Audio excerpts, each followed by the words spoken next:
Bottle oxygen cylinder.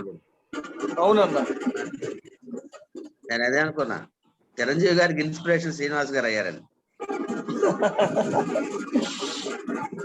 మన విజయవాడలో కూడా ఆయన చాలా చేశారన్న, మాస్కులు కానీ గ్రోసరీస్ కానీ పంపించడం శ్రీనివాస్ అన్న. నిన్న అదే నేను మీటింగ్ లో చెప్పాను అనమాట, ఇట్లా దీని గురించి కూడా ఎస్టిమేట్ చేయండి.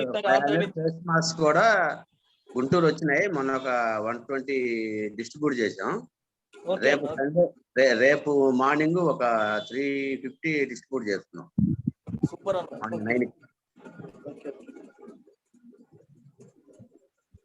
బిఎస్ఎస్ఎఫ్. అవునా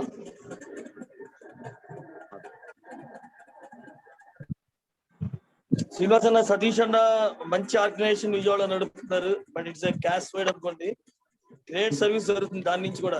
ఆంధ్రప్రదేశ్ బ్రాహ్మణ సేవా సంఘ సమాఖ్య.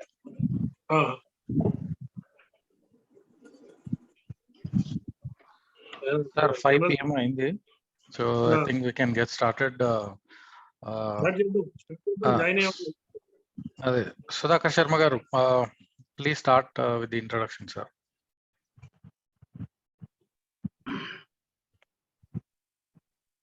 అందరికీ నమస్కారం అండి, స్వాగతం. Being negative COVID-19, a talk with expert doctor Kiran Kumar గారు, ఆంకాలజిస్ట్. వాళ్ళతో ఇవాళ సిరీస్ 1 డే 6 ఇది మీటింగ్, టాక్ విత్ ఎక్స్పర్ట్. దీనికి స్వాగతం. బిఎస్ఎస్ఎఫ్ గురించి బ్రీఫ్ ఇంట్రోతో స్టార్ట్ చేసి, తర్వాత డాక్టర్ కిరణ్ కుమార్ గారి గురించి బ్రీఫ్ ఇంట్రో, తర్వాత session chairman BSSF Basavaraj Srinivas గారు దీన్ని తీసుకెళ్తారు. దీనికి సంబంధించి కొంత బ్రీఫ్ ఇంట్రో ఇచ్చేస్తున్నా. అంటే మరొకసారి అందరికీ నమస్కారం.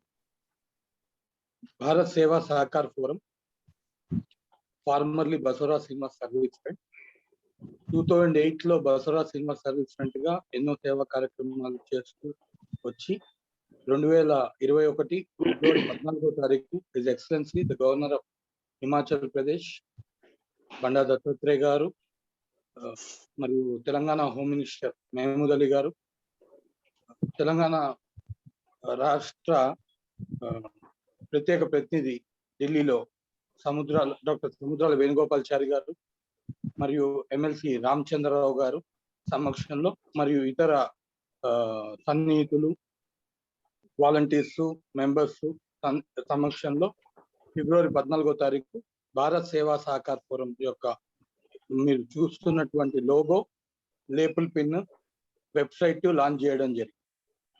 మరియు ఎంత మునుపు ఎన్నో సేవా కార్యక్రమాలు చేయడం జరిగింది. పాండమిక్ లో ముఖ్యంగా ఇవాల్టి వరకు వితౌట్ ఎనీ ఒక్కరోజు కూడా గ్యాప్ లేకుండా, ఇంటరప్షన్ లేకుండా బిఎస్ఎస్ఎఫ్ చేస్తున్న కార్యక్రమాలు, వీటి కొంత ఇన్ఫర్మేషన్ షేర్ చేయదలుచుకుంది. దాంతోపాటు 1,00,000 మంది వాలంటీర్లు అయ్యే వరకు కూడా ఎన్జిఓగా రిజిస్టర్ చేయాలి అనే, 1,00,000 మంది రీచ్ అయిన రోజు చేయాలనే సంకల్పంతో బసవరాజ్ శ్రీనివాస్ గారు 2008లో స్టార్ట్ చేసినది. 2021లో ఎన్జిఓగా 12 మంది ట్రస్టీస్, ఒక 10 మంది కోర్ టీమ్ మెంబర్స్, 1000 మంది గవర్నింగ్ టీమ్ మెంబర్స్, 2 తెలుగు రాష్ట్రాల్లో అన్ని మండలాలు, అన్ని జిల్లాలు కవర్ అవుతూ పాండమిక్ లో లాక్డౌన్ మొదటి రోజు నుంచి, జనతా కర్ఫ్యూ అయిన తర్వాత మొదటి రోజు నుంచి లాక్డౌన్ నుంచి ఎన్నో కార్యక్రమాలు చేయడం జరిగింది. 1,12,860 మంది వాలంటీర్స్ దీంట్లో బిఎస్ఎస్ఎఫ్ కి ఉన్నారు. Government hospitals, police department, GHMC staff, water works, railways, electricity department, banks, revenue department, media, print and electronic, endowments departments, మరియు పర్సనల్ గా చైర్మన్ గారు పిఎంకేఎస్, సేవా భారతి, ఏకలవ్య ఫౌండేషన్ మరియు ఇతర సంస్థలకి మానిటరింగ్ కాంట్రిబ్యూషన్ కూడా చేయడం జరిగింది. టాటా కేర్ వారి రిఫరెన్స్ మీద ఎల్డర్స్ స్ప్రింగ్ అనే ఒక వింగ్ ఉంటుంది సీనియర్ సిటిజన్స్ గురించి. లాక్డౌన్ పీరియడ్ మొత్తంలో కూడా వారు రిఫర్ చేసిన వాళ్ళందరికీ కుక్డ్ ఫుడ్ BSSF మెంబర్స్ వారి ఇంటి నుండి 2 పూట్ల ఇది అరేంజ్ చేయడం జరిగింది చాలా మందికి 2000 పైచి. BSSF యొక్క ప్రోగ్రామ్స్ లో face mask 16 lakhs plus, face shield mask 6,000 plus, grocery kits 35,000 plus, rice 60 quintals plus, sanitizers 2,14,000 plus, N95 mask 3,000 plus, cooked food 23,000 plus, hot and cold water dispensers Blue Star make Gandhi హాస్పిటల్లో మొదటి lockdown first week లో బసవరాజ్ శ్రీనివాస్ గారు personal గా visit చేసి 14 hot and cold dispensers contribute చేయడం జరిగింది. మరియు in association with no food waste అనే NGOతో మరియు BBN సొసైటీతో కలిసి వాష్డ్ క్లోత్స్, న్యూ చెప్పలు ఆర్ఫనేజెస్ కి, ఓల్డ్ ఏజ్ హోమ్స్ కి కాంట్రిబ్యూట్ చేయడం జరిగింది. పర్సనల్ గా బసవరాజ్ శ్రీనివాస్ గారు కూడా చాలా కార్యక్రమాలకి రావడం జరిగింది. అడ్వైజర్స్ కూడా చాలా మంది ఈ కార్యక్రమాల్లో రావడం జరిగింది. ఎమ్మెల్సీ రామచంద్రరావు గారు, సముద్రాల వేణుగోపాల్చారి గారు, ఇంకా ఇతర పెద్దలు చాలా మంది అడ్వైజర్స్ కూడా కోర్ మెంబర్స్, వీరితో ట్రస్టీస్ తో పాటుగా ఈ అన్ని కార్యక్రమాల్లో పాల్గొనడం జరిగింది. నో ఫుడ్ వేస్ట్ తో అసోసియేషన్ లో 12 lakhs పైన డోసేజెస్ 2 తెలుగు రాష్ట్రాల్లో homeo preventive arsenic album 30 distribute చేయడం జరిగింది. మరియు BSSF యొక్క ప్రైమ్ ఆబ్జెక్టివ్స్ 1 పిట్ సర్వీస్ NGOగా ఏ ప్రాబ్లం తో వచ్చినా కానీ మెంబర్స్ యాజ్ వెల్ యాజ్ ఎవరైనా సరే వస్తే వారికి సపోర్టివ్ గా ఉండడం, supporting farmers, we work towards enabling our farmers in a holistic manner and supporting and guiding them comprehensively to bring in smiles on their faces which have been long dried up. Second, proud support to our armed forces. As citizens of India, it is our earnest duty to respect our soldiers and stand up for them at every opportune moment.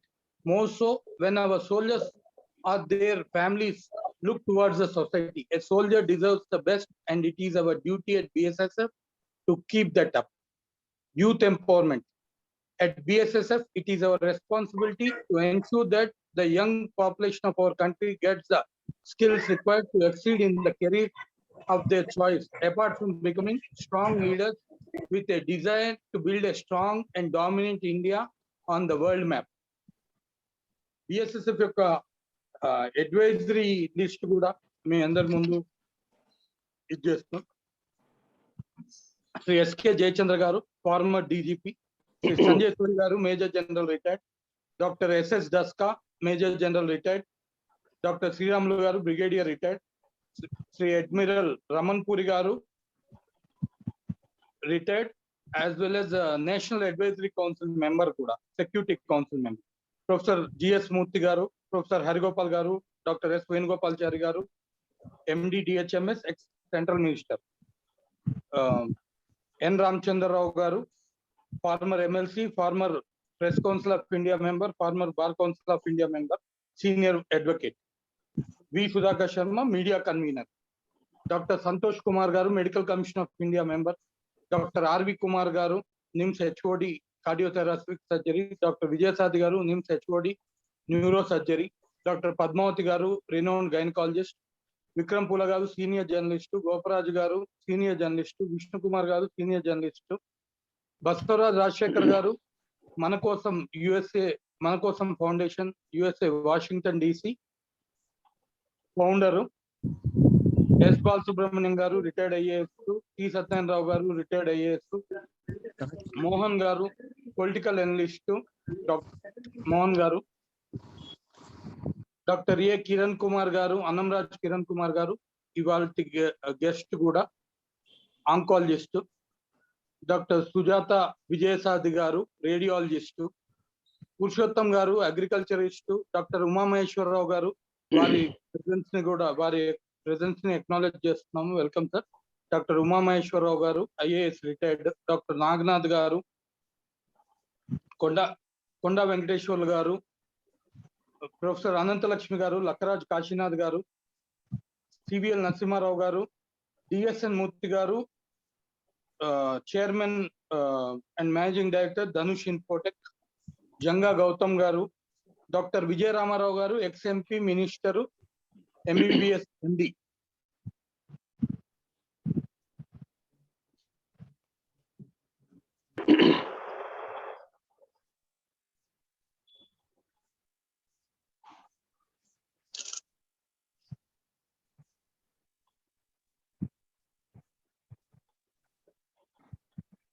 Disconnect అయింది. సుధాకర్ శర్మ గారు లేదు sir, ఉన్నారు but వస్తుందా? వస్తుంది చెప్పండి. MD Oncology, 20+ experience in oncology, UICC fellowship in breast cancer management, member ESMO, life member of AROI, conducted many screening camps for cancer and conducted many awareness programs for practitioners. Senior oncologist at Omega Cancer Specialty Hospital, Banjaras, Hyderabad. Welcome, sir. Dr. Kiran Kumar garu, welcome, sir. Thank you very much. Chairman Basavara Srinivas garni, Kiran Kumar garni, Dr. garni, konni questions ఇచ్చేయాల్సిందిగా request. నమస్కారం doctor garu. నమస్కారం అండి. Meeting కి కూడా నేను నమస్కారం తెలుపుతూ, ముఖ్యంగా మీరు ఆంకాలజిస్ట్ ఒక 2-3 క్వశ్చన్స్ క్వశ్చన్స్ తీసుకుంటాం డాక్టర్. అలాగే అండి. ఫస్ట్ ఏంటంటే క్యాన్సర్ రిలేటెడ్ ప్రాబ్లమ్స్ ఉన్న వాళ్ళు ఈ సెకండ్ వేవ్ లో ఏం జాగ్రత్తలు తీసుకోవాలి ఒకటి. రెండోది ఇప్పుడు ఈ బ్లాక్ ఫంగస్ అనేది బాగా లో ఉంది. ఇండియా మోర్ దాన్ 8,000 కేసెస్ ఏవో రిపోర్ట్ అయ్యనేది టీవీ మీడియా ద్వారా తెలుస్తున్నది. ఈ బ్లాక్ ఫంగస్ రావడానికి సరే రకరకాల రీజన్స్ మీరు చెప్తారు, అవి ఎందువల్ల అనేది. అది మాస్క్ పెట్టుకోవటం వల్ల కూడా, కంటిన్యూస్ గా మాస్క్ పెట్టుకోవటం, లేకపోతే ఆ మాస్క్ హైజీనిటీ మెయింటైన్ చేయకపోవటం వల్ల కూడా వచ్చే అవకాశం ఏమైనా ఉంటుందా? ఇట్లా ఇదొకటి. తర్వాత ఈ సెకండ్ వేవ్ ఆల్మోస్ట్ ఫ్లాట్ అయిందనేది తెలుస్తున్నది మీడియా ద్వారా. అది ఎప్పటికీ అవకాశం ఉంది. ఇంకా మనం తీసుకోవాల్సిన ప్రికాషన్స్ ఏంటనేది ఒకసారి మీకు చెప్తే బాగుంటుంది డాక్టర్. తప్పకుండా అండి. హలో, చెప్పండి డాక్టర్. వినబడుతుందండి? Yes sir, clear. Yeah. So ఈ ఫస్ట్ పాయింట్ ఏంటంటే, మన క్యాన్సర్ పేషెంట్స్ లో ఈ కరోనా ఇన్ఫెక్షన్స్ ఎలా ఉంటాయి ఏంటనేది. యాక్చువల్ గా ఈ కరోనా అనేది ఎనీ పర్సన్ ఎవరికైనా రావచ్చు. అయితే ఇమ్యూనిటీ ఆల్రెడీ తక్కువ ఉండే వాళ్ళకి మాత్రం హై రిస్క్ అనమాట, రావడానికి అవకాశం ఎక్కువ. మా క్యాన్సర్ పేషెంట్స్ ఏంటంటే వాళ్ళు కీమోథెరపీ, రేడియేషన్ థెరపీ తీసుకుంటుంటారు కాబట్టి. Hello, is it clear? Is it okay? Sir continue. ఈ మా క్యాన్సర్ పేషెంట్స్ యూజువల్ గా ఎలా ఉంటారంటే, వాళ్ళకి కీమోథెరపీ, రేడియేషన్ థెరపీ ఇవన్నీ అవుతుంటాయి కాబట్టి ఎనీ టైం వాళ్ళకి మోస్ట్ ఆఫ్ ద టైమ్స్ వాళ్ళకి ఇమ్యూనిటీ తక్కువగానే ఉంటుందండి. సో వాళ్ళు అట్మోస్ట్ కేర్ఫుల్ గా ఉంటే తప్ప కరోనా నుంచి తప్పించుకోలేరు. వాళ్ళకి high risk of chances of getting corona infection. వచ్చినప్పుడు కూడా వాళ్ళకి మన జనరల్ గా అందరికీ వచ్చి పోయేటట్టు ఉండదు. వచ్చిన వాళ్ళందరూ కూడా మోస్ట్ ఆఫ్ ద టైమ్స్ వాళ్ళందరూ సివియర్ ప్రాబ్లమ్ ఫేస్ చేస్తారు. లంగ్ ఇన్ఫెక్షన్ ఎక్కువ ఉంటుంది, 50% లంగ్ డ్యామేజ్ ఉంటుంది. వాళ్ళందరూ ఐసీయూలోకి వెళ్ళి కొంచెం అంటే అవకాశం ఉన్న వాళ్ళు యంగ్ పీపుల్ బయటకు వస్తారు తప్ప ఓల్డ్ పీపుల్ బయటకు రావడం కష్టం. సో వాళ్ళు ఏంటంటే మన క్యాన్సర్ పేషెంట్స్ ట్రీట్మెంట్ తీసుకుంటున్న వాళ్ళు అస్సలు బయట తిరగకూడదు. బయట తిరిగినా కూడా డబుల్ మాస్క్, N95 మాస్క్ లాంటిది పెట్టుకుంటే హై ఫిల్టరేషన్ ఉంటుంది కాబట్టి వాళ్ళకి ఎక్స్పోజర్ తక్కువ ఉంటుంది. అట్ ది సేమ్ టైం మేము ఎప్పుడు కూడా డైట్ కూడా చెప్తూనే ఉంటాం వాళ్ళకి. హై విటమిన్ అంటే విటమిన్ సి ఉండాలా, విటమిన్ డి ఉండాలి, జింక్ ఉండాలి. మేము ఇవన్నీ కూడా రెగ్యులర్ ప్రిస్క్రిప్షన్ ఇస్తూనే ఉంటాం. ఈ ప్రెజెంట్ పాండమిక్ ట్రెండ్ కూడా ఎక్కువ ఉంది కాబట్టి. సో వాళ్ళు కేర్ఫుల్ గా ఉంటే వచ్చే అవకాశం తక్కువ. కానీ మేము చాలా మంది పేషెంట్స్ చూస్తున్నాం, మా క్యాన్సర్ పేషెంట్స్ చాలా మంది ఇప్పుడు ఎఫెక్ట్ అయ్యి సఫర్ అయ్యి ఉన్నారు. అందులో 1 or 2 పేషెంట్స్ ఎవరో ఒకరు ఎప్పుడు కూడా చనిపోతూనే ఉంటారు. ఎందుకంటే డిసీజ్ ఒకటి అడ్వాన్స్ స్టేజ్, కరోనా రావడం కూడా అడ్వాన్స్ స్టేజ్ లో వస్తుంది కాబట్టి ఎన్ని స్పెసిఫిక్ మెడిసిన్స్ వాడినా కూడా, అంటే ఇప్పటిదాకా కూడా దీనికి ఒక స్పెసిఫిక్ మెడిసిన్ ఇది వేసుకుంటే తగ్గిపోతుంది కరోనా ఇన్ఫెక్షన్ అనేది ఎక్కడ కూడా మనకి తెలియదు. అన్ని ట్రయల్స్ నడుస్తూనే ఉన్నాయి. So we advise our people to get vaccinated. దానికి కూడా స్పెసిఫిక్ టైం ఉంటుంది. కీమోథెరపీ తీసుకున్న ఇమీడియట్ గా వ్యాక్సిన్ వెళ్ళకూడదు. వాళ్ళకి కొంచెం ఇమ్యూనిటీ అంటే WBC కౌంట్స్ నార్మల్ ఉంటే they can go for vaccination. ఈ విధంగా జాగ్రత్తలు తీసుకుంటే we can minimize the risk of getting corona infection. So ఇంకొకటి ఏంటంటే ఈ ఫంగల్ ఇన్ఫెక్షన్ ఇప్పుడు కామన్ అయింది అందరికి కూడా. ఇది అంటే ఇప్పుడైతే మన అందరికి ఎక్కువ మందికి వస్తుంది కాబట్టి తెలుస్తోంది. బట్ ఇది అంతకు ముందు నుంచి కూడా చాలా మందికి వచ్చి ఉంది మన క్యాన్సర్ పేషెంట్స్ మా వాళ్ళకి. ఏంటంటే బికాజ్ ఇమ్యూనిటీ ఇది లెస్ కాబట్టి. ఇమ్యూనిటీ లెస్ అవడంతో వాళ్ళకి ఏంటంటే ఈ మ్యూకార్ మైకోసిస్, బ్లాక్ ఫంగస్ అంటున్నారు కదా, ఇది రావడంతో అప్పట్లో ఈ ఆంఫిటరిన్ బి ఇంజెక్షన్స్ అవన్నీ బాగానే దొరికేవి. ఇప్పుడంటే నెంబర్ ఆఫ్ కేసెస్ ఎక్కువైపోయి, యూసేజ్ ఎక్కువైపోయింది, దొరకట్లేదు. ఇదివరకట్లో కూడా వచ్చేది ఇన్ఫెక్షన్, ఇదే ఆంఫిటరిన్ బి వాడితే కొంతమంది బాగానే రికవర్ అయ్యేవాళ్ళు. అంటే ఎర్లీ స్టేజ్ లో చూసుకుంటే. ఇప్పుడు మామూలుగా ఇప్పుడు ఏమవుతుంది, నెగ్లిజెన్స్ ఎక్కువైపోయి అది ఓరల్ క్యావిటీలోనో ప్యాలెట్ మీదనో లేకపోతే నేషనల్ క్యావిటీలో ఎక్కడో ఇన్ఫెక్షన్ వస్తే ఇమీడియట్ గా అటెండ్ చేసేవాళ్ళు ఇదివరకు. ఇప్పుడు భయపడి అసలు బయటకు కూడా రావట్లేదు, ఇన్ఫెక్షన్ ఒక సివియర్ అయిపోతే తప్ప. సో అది కూడా కేసులు బాగా వస్తున్నాయండి మాకు. ఐ డ్యామేజ్ అయిపోయి, ఐ నల్లగా అయిపోయి, చర్మం అంతా కూడా ఇక్కడ కమిలిపోయినట్టు అయిపోయి, విజన్ లాస్, ఐ స్వెల్లింగ్ వచ్చి వస్తున్నారు. అయితే వీళ్ళందరూ ఎర్లీగా వస్తే we can treat and we can cure from that fungal infection అని చెప్పొచ్చు సార్. ఇంకోటి అడిగారు సార్, మూడోది మీరు ఒకటి మాస్క్ ఒకటి కంటిన్యూస్ గా హైజీనిక్ గా లేకుండా వాష్ చేయకుండా 5-6 రోజులు కంటిన్యూస్ పెట్టడం వల్ల కూడా వస్తుంది. ఎస్ యూజువల్ గా ఇప్పుడు ఏం చేస్తారంటే ICU పేషెంట్స్ కి కదా ఎక్కువ వస్తుంది ఈ ఫంగల్ ఇన్ఫెక్షన్. ఎందుకంటే బికాజ్ ఒక హ్యూమిడిఫైర్ ఉంటుంది చూసారా, ఆ హ్యూమిడిఫైర్ నుంచి ఎక్కువగా స్ప్రెడ్ అవుతున్నాయి ఈ ఫంగల్ ఇన్ఫెక్షన్. కాబట్టి ఇప్పుడు రికమెండ్ చేసేది ఏంటంటే ఈ డిస్టిల్డ్ వాటర్ పెట్టుకోవాలి. నార్మల్ వాటర్ కాకుండా డిస్టిల్డ్ వాటర్ పెట్టి హ్యూమిడిఫైర్ యూస్ చేసుకుంటే సరిపోతుంది. మీరు అన్నట్టు at the same time mask, ఈ మాస్క్ కూడా ఫ్రీక్వెంట్ చేంజ్ చేసుకోవాలండి. మాలాంటి వాళ్ళైతే ఎవ్రీ 6 hours మార్చుకోవాలి. 6 hours మార్చుకోవాలి రెగ్యులర్ గా. ఇప్పుడు ఇంట్లోనే కూర్చున్న వాళ్ళైతే ఎవ్రీ డే వాష్ చేసుకోవాలి, కొత్తది పెట్టుకోవాలి. మరి అవర్స్ మార్చుకోవాల్సిన అవసరం లేదండి. వాళ్ళు ఇంట్లో ఉండే వాళ్ళైతే డైలీ వన్స్ ఒకటి మార్చుకుని వాష్ చేసుకుని మళ్ళీ పెట్టుకోవాలి రేపటికి. అట్లా సో దట్ మినిమైజ్ చేసుకోగలుగుతాం. మనం 100% అవాయిడ్ చేయలేము, అట్లీస్ట్ రిస్క్ మినిమైజ్ చేసుకోవచ్చు. అదే. Thank you doctor. Ravi garu viewers questions yes sir. Viewers questions first Konuru Satish Sharma garu hand raise చేశారు. సార్ మీ క్వశ్చన్ అడగండి. ఎవరైనా క్వశ్చన్ అడిగేవాళ్ళు హ్యాండ్ రైజ్ చేయండి. సూర్యకుమారి గారు మీరు మ్యూట్ లోకి వెళ్ళాలి.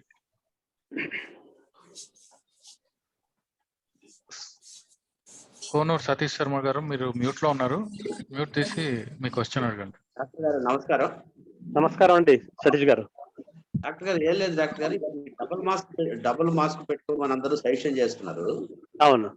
డబుల్ మాస్క్ అనేది సహజంగా రామరాజు కాటన్ మాస్క్ పెట్టుకోండి ఫస్ట్, తర్వాత అవును. మాస్క్ పెట్టుకోవచ్చా? N95 అవసరం లేదండి. అప్పుడు సర్జికల్ మాస్క్ 3 లేయర్ మాస్క్ ఉంటుంది కదా, అది సరిపోతుంది. ఇంకా N95 పెట్టుకోండి, అదర్వైజ్ సింగిల్ N95 సరిపోతుంది. N95 మాస్క్ ని మనం డైలీ వాష్ చేయడానికి చేయకూడదండి. అంటే ఆప్షన్ చెప్తున్నాను. ఒకవేళ మీరు అన్నట్టు కాటన్ మాస్క్ పెట్టుకుంటే దాని మీద 3 లేయర్ మాస్క్ పెట్టుకోవాలి. ఫస్ట్ లేయర్ పెట్టుకున్న మాస్క్ మాత్రం కంపల్సరిగా వాష్ చేయాలి. N95 అయితే అవసరం. N95 చేస్తే పాడైపోతుంది, చేయకూడదు. అదే అది మళ్ళీ రీయూజ్ చేయడం కావదు. అంటే ఇప్పుడు హై రిస్క్ పీపుల్ అలాంటి వాళ్ళు ఉంటారు అనుకోండి, మేము N95 వాడతాం. మేము డైరెక్ట్ పేషెంట్స్ చూస్తుంటాం కాబట్టి N95 వాడతాము, ఫేస్ షీల్డ్ పెట్టుకుంటాము. ఎందుకంటే మాకు ఎక్స్పోజర్ ఎక్కువ ఉంటుంది కాబట్టి. మామూలు వాళ్ళు నేను చెప్పినట్టు క్లాత్ మాస్క్, మీరు ఎక్కడైనా పబ్లిక్ లోకి వెళ్తున్నారు అనుకోండి, వెళ్తున్నప్పుడు పైన ఇంకొక 3 లేయర్ మాస్క్ పెట్టుకుంటే అది ఎక్స్పోజర్ తగ్గుతుంది మీకు జనరల్ పబ్లిక్ కి. రెండోది డాక్టర్ గారు, యాక్చువల్గా ఏంటంటే మాకు ఇక్కడ జరుగుతున్నటువంటి పరిస్థితి ఏంటంటే మొత్తం విపరీతమైన మెడికల్ మాఫియా అయిపోయింది. అంటే మీరు వైద్య వృత్తిలో ఉన్నారు, పర్వాలేదు, కామన్ ఫీలింగ్ ఉంటుంది, చెప్పండి. పరిస్థితి ఏంటంటే యాక్చువల్ గా మనకు ఆయుర్వేదం మందులు చాలా ఉపయోగపడుతున్నాయి. ఏది ఇంత ముందు ఇక్కడ మామూలుగా లాస్ట్ ఇయర్ కూడా మేము అందరం ఆయుర్వేదం మెడిసిన్ వాడాం ఎక్కువ, వాళ్ళు చెప్పినటువంటివి. కానీ ఇప్పుడు కష్టపడటం మందు వచ్చిన తర్వాత చాలా మందికి క్యూర్ అవుతుంది అనేది ఉంది. ఇది ఆపుతారంటారా లేకపోతే దీన్ని కంటిన్యూ చేస్తారంటారా? ప్రజలు ఆయుర్వేద మందులా? ఆయుర్వేదం మందు. ఆయుర్వేదం ఇప్పుడు మనం ఎవరిని మనం కంట్రోల్ చేయలేమండి, ఇది వాడొద్దు అని మనం చెప్పలేము. వాళ్ళకి అది బెనిఫిట్ ఉందంటే అది వాడతారు వాళ్ళు. మనకు కూడా కావాల్సింది ఏంటి, పేషెంట్ కు ఏది వాడినా సరే బెనిఫిట్ ఉండాలని మనం చూస్తాము. మేము అలోపతిక్ డాక్టర్స్ గా మా దగ్గర ఏదో కొంతవరకు ప్రూవ్ డ్రగ్స్ ఉన్నాయంటే అవి వాడతాము. మాకు ఆయుర్వేదం గురించి తెలియదు కాబట్టి నేను గట్టిగా చెప్పలేను. బట్ ఫైనల్ గా అది వాడడం వల్ల ఆ పేషెంట్ బాగున్నారు అనుకుంటే they can use it without side effects ఉండి బెనిఫిట్ ఉందంటే you can use it. Already ఇప్పుడు చాలా మంది వాడుతూనే ఉన్నారండి, మనం ఏం చెప్పక్కర్లేదు, వాళ్ళందరూ వేసుకుంటూనే ఉన్నారు ఆల్టర్నేటివ్ మెడిసిన్స్. హోమియో వేసుకుంటారు, ఆయుర్వేదం వేసుకుంటున్నారు, అన్ని వేసుకుంటున్నారండి. కృష్ణపట్నం మెడిసిన్ భారతదేశంలోనే అతను ఒక వైద్య ప్రదాతగా నిలిచాడు డాక్టర్ గారు. యాక్చువల్ గా ఏంటంటే చనిపోయే వాళ్ళు కూడా బతుకుతున్నారు. కృష్ణపట్నం అదే నెల్లూరు దగ్గరది చూస్తున్నాం. ఎస్ డాక్టర్ గారు. దాన్ని ఈ మెడికల్ టెక్నాలజీలో ఆపేస్తారంటారా వాడతారంటారా అని అడుగుతున్నాను నేను. ప్రశ్న అదే అంటున్నారా? పబ్లిక్ ఫస్ట్ పాయింట్ ఇవాళ నుంచి అది ఆఫ్ చేశారండి. యాక్చువల్ డిస్ట్రిబ్యూషన్ లేదు ఇవాళ నుంచి. ఎందుకంటే నిన్న మనం చూసాము, నిన్న ఒక హెడ్ మాస్టర్ గారు ఆయన ఒక ఇంటర్వ్యూ ఇచ్చాడు, నేను వేసుకున్నాను బాగున్నానని. ఇవాళ చూస్తేనేమో ఆయన మళ్ళీ ఐసీయూలో ఉన్నాడు, ఇవాళ బ్యాడ్ ఉన్న కండిషన్. సో జనాలు కూడా కొంచెం వెనకాడతారండి దాని మీద. ఇంకా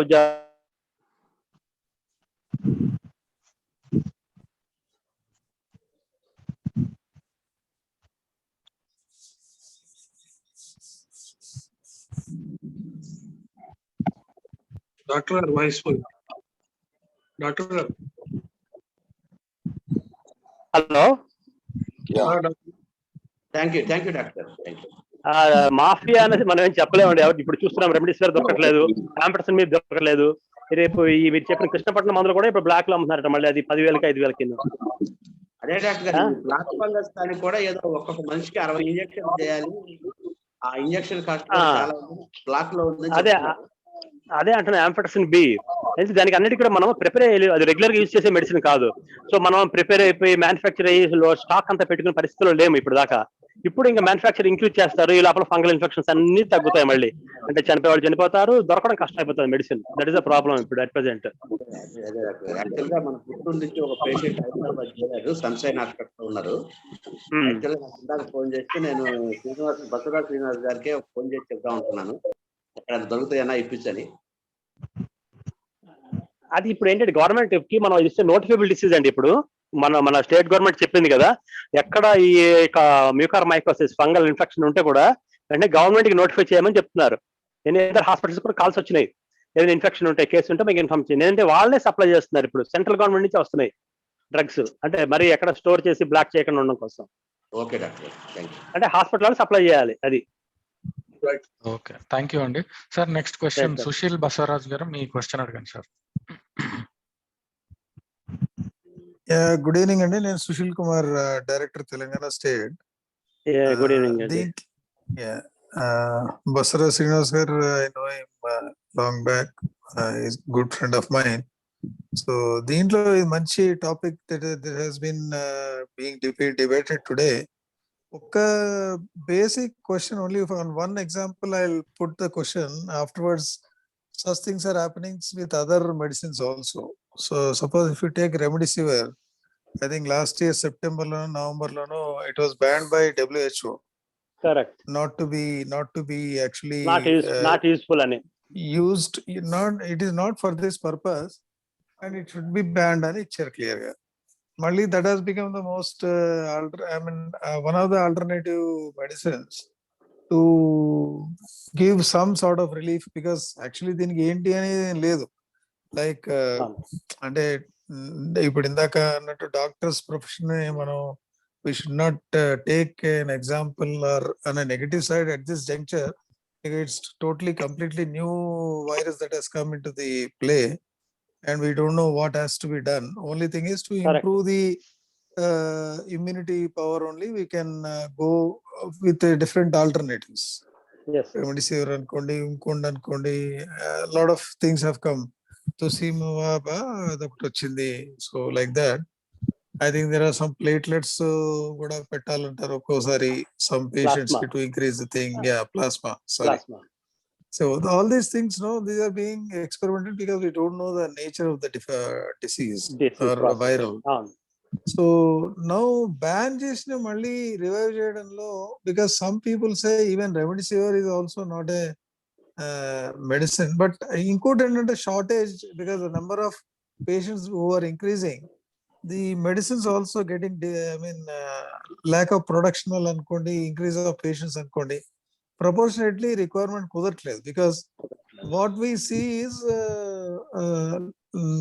lack of availability of this medicines is a problem to really, infuse any immunization, different alternative medicines. So అక్కడ ఎట్లా మనం బ్యాలెన్స్ చేయగలం? ఇది ఈ కరోనా ఇన్ఫెక్షన్ మనకి ఎప్పటి నుంచో ఎన్నో సంవత్సరాల బట్టి ఉన్నదైతే మన వాళ్ళు ప్రిపేర్ అయి ఉంటారండి. ఈ Correct. రెమ్డెసివిర్ కానీ లేకపోతే ఇంకోటి ఏదైనా Correct. ఇంజెక్షన్ కానీ తయారు చేసి Correct. రెడీగా ఉంటారు. ఇది లాస్ట్ ఇయర్ నుంచి వచ్చింది. ఈ last year Ah. Because corona infection I అనేది know. వెరీ రేర్ డిసీజ్ అయిపోయి మనకు అప్పుడు.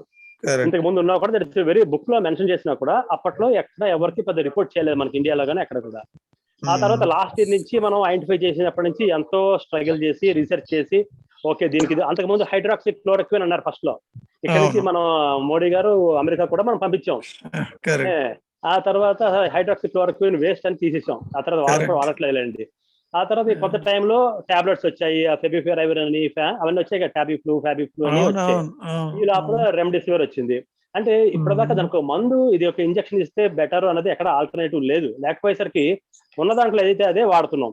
ఇప్పుడు రెమ్డెసివిర్ లేదనుకోండి, మొన్నదాకా ఏం చేసేవాళ్ళు ప్లాస్మా థెరపీ అంటే యాంటీబాడీస్ మనం ఇన్ఫ్యూజ్ చేయడానికి అవుతుందని. నిన్న మొన్నట్లో మళ్ళీ ICMR ఏం చెప్పారు, అసలు ఈ ప్లాస్మా థెరపీ అనేది వేస్ట్, ఎందుకంటే మ్యూటెంట్స్ డిఫరెంట్ వేరియంట్స్ ఆఫ్ వచ్చేసాయి కరోనా. కాబట్టి ఒకరికి వచ్చిన వేరియంట్ వేరు, అందులో యాంటీబాడీస్ డెవలప్ అయిన వేరు, ఇవి తీసుకెళ్లి మళ్ళీ వేరే పేషెంట్కి ఇవ్వడంతో వాళ్ళ వేరియంట్ వేరు కాబట్టి పెద్ద బెనిఫిట్ లేదు, అసలు ప్లాస్మా థెరపీ వద్దన్నారు. అలాగే మీరు అన్నట్టు రెమ్డెసివిర్ ఇప్పుడు కాదు, మీరు అన్నట్టు అప్పుడే వదిలేశారు, దాన్ని ఆఫ్ చేశారు. ఇప్పుడు బర్డెన్ ఎక్కువైంది కదండి బాగా. What is alternate treatment? ఏం లేదు దానికి ఇప్పుడు అదర్వైజ్. సో అట్లీస్ట్ ఎంతో కొంత బెనిఫిట్ ఉంటుందని చెప్పి మన వాళ్ళైతే ప్రయత్నం చేస్తున్నారు. చేయడం వల్ల దానికే డిమాండ్ ఎక్కువ అయిపోయింది తప్ప మళ్ళీ నిన్న మొన్న చెప్పారుగా, మళ్ళీ నిన్న మొన్న చెప్పారు రెమ్డెసివిర్ కూడా మెల్లమెల్లగా దాన్ని కూడా బ్యాన్ చేస్తారు, యూసేజ్ లో ఉండదు ఇక చేస్తారు. కానీ ఇప్పుడు కొంతమంది ఏమవుతుందంటే ఈ పాజిటివ్ రాగానే, కోవిడ్ పాజిటివ్ రాగానే people are going to inpatient కింద వెళ్ళిపోయి, because remdesivir is not available in the market, so only through hospitals ఉన్న ఇండెంట్ వల్లే రావాలి, సో పోయి చేసేసుకున్నారు. బట్ అంటే బికాస్ ఆఫ్ ఫియర్ అసలు రెమ్డెసివిర్ అవసరం ఉందా లేదా, హోమ్ క్వారంటైన్ చేయగలమా లేదా అన్న పాయింట్ లో పోవట్లేదు.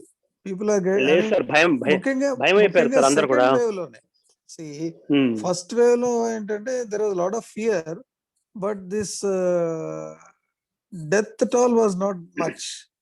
ఇప్పుడు ఏమైంది, డెత్ రేట్ లేదు. అది ఇప్పుడు ఏంటంటే అప్పుడు ఫియర్ ఉంది కదా అనుకుంటే ఇప్పుడు ఫియర్ లేదనుకుంటే death rate is more now. And then ఆ డెత్ రేట్ ఎక్కువ కానీ ఇప్పుడు భయం ఎక్కువ పెరిగిపోతుంది. So correct. ఇలా ఐడెంటిఫై అవ్వగానే ప్రతి వాళ్ళు కూడా ముందు హాస్పిటల్కి వెళ్ళిపోయి జాయిన్ అయిపోవడం చేసుకోవడం. వీళ్ళే అడుగుతున్నారు సార్, ఇప్పుడు పేషెంట్లు వెళ్ళి నాకు లేకపోతే ఇంకోటి స్టార్ట్ చేస్తారు, డిమాండ్ చేస్తున్నారు. అలా అయిపోయింది. డాక్టర్ ప్రిస్క్రిప్షన్ కూడా వెయిట్ చేయట్లేదు, భయంతోనే. అంత భయం ఎక్కువైపోయింది. దాన్ని ఎట్లా how to really mobilize this particular, take out the fear in the patients, that is the basic thing.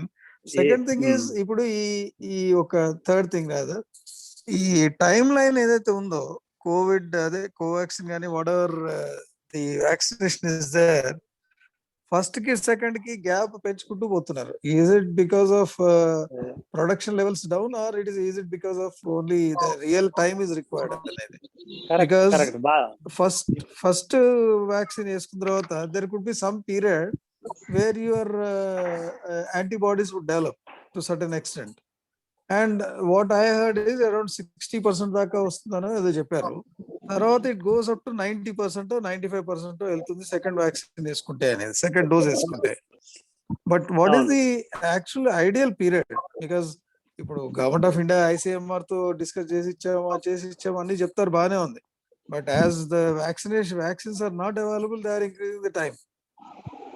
That's what we as a general public, we have the concept, we have the idea, but whereas being a doctor profession, meer cheppagaliగి ఉండాలి what could be the ideal interval between first vaccine and second vaccine, and it is within this discussion kabatti.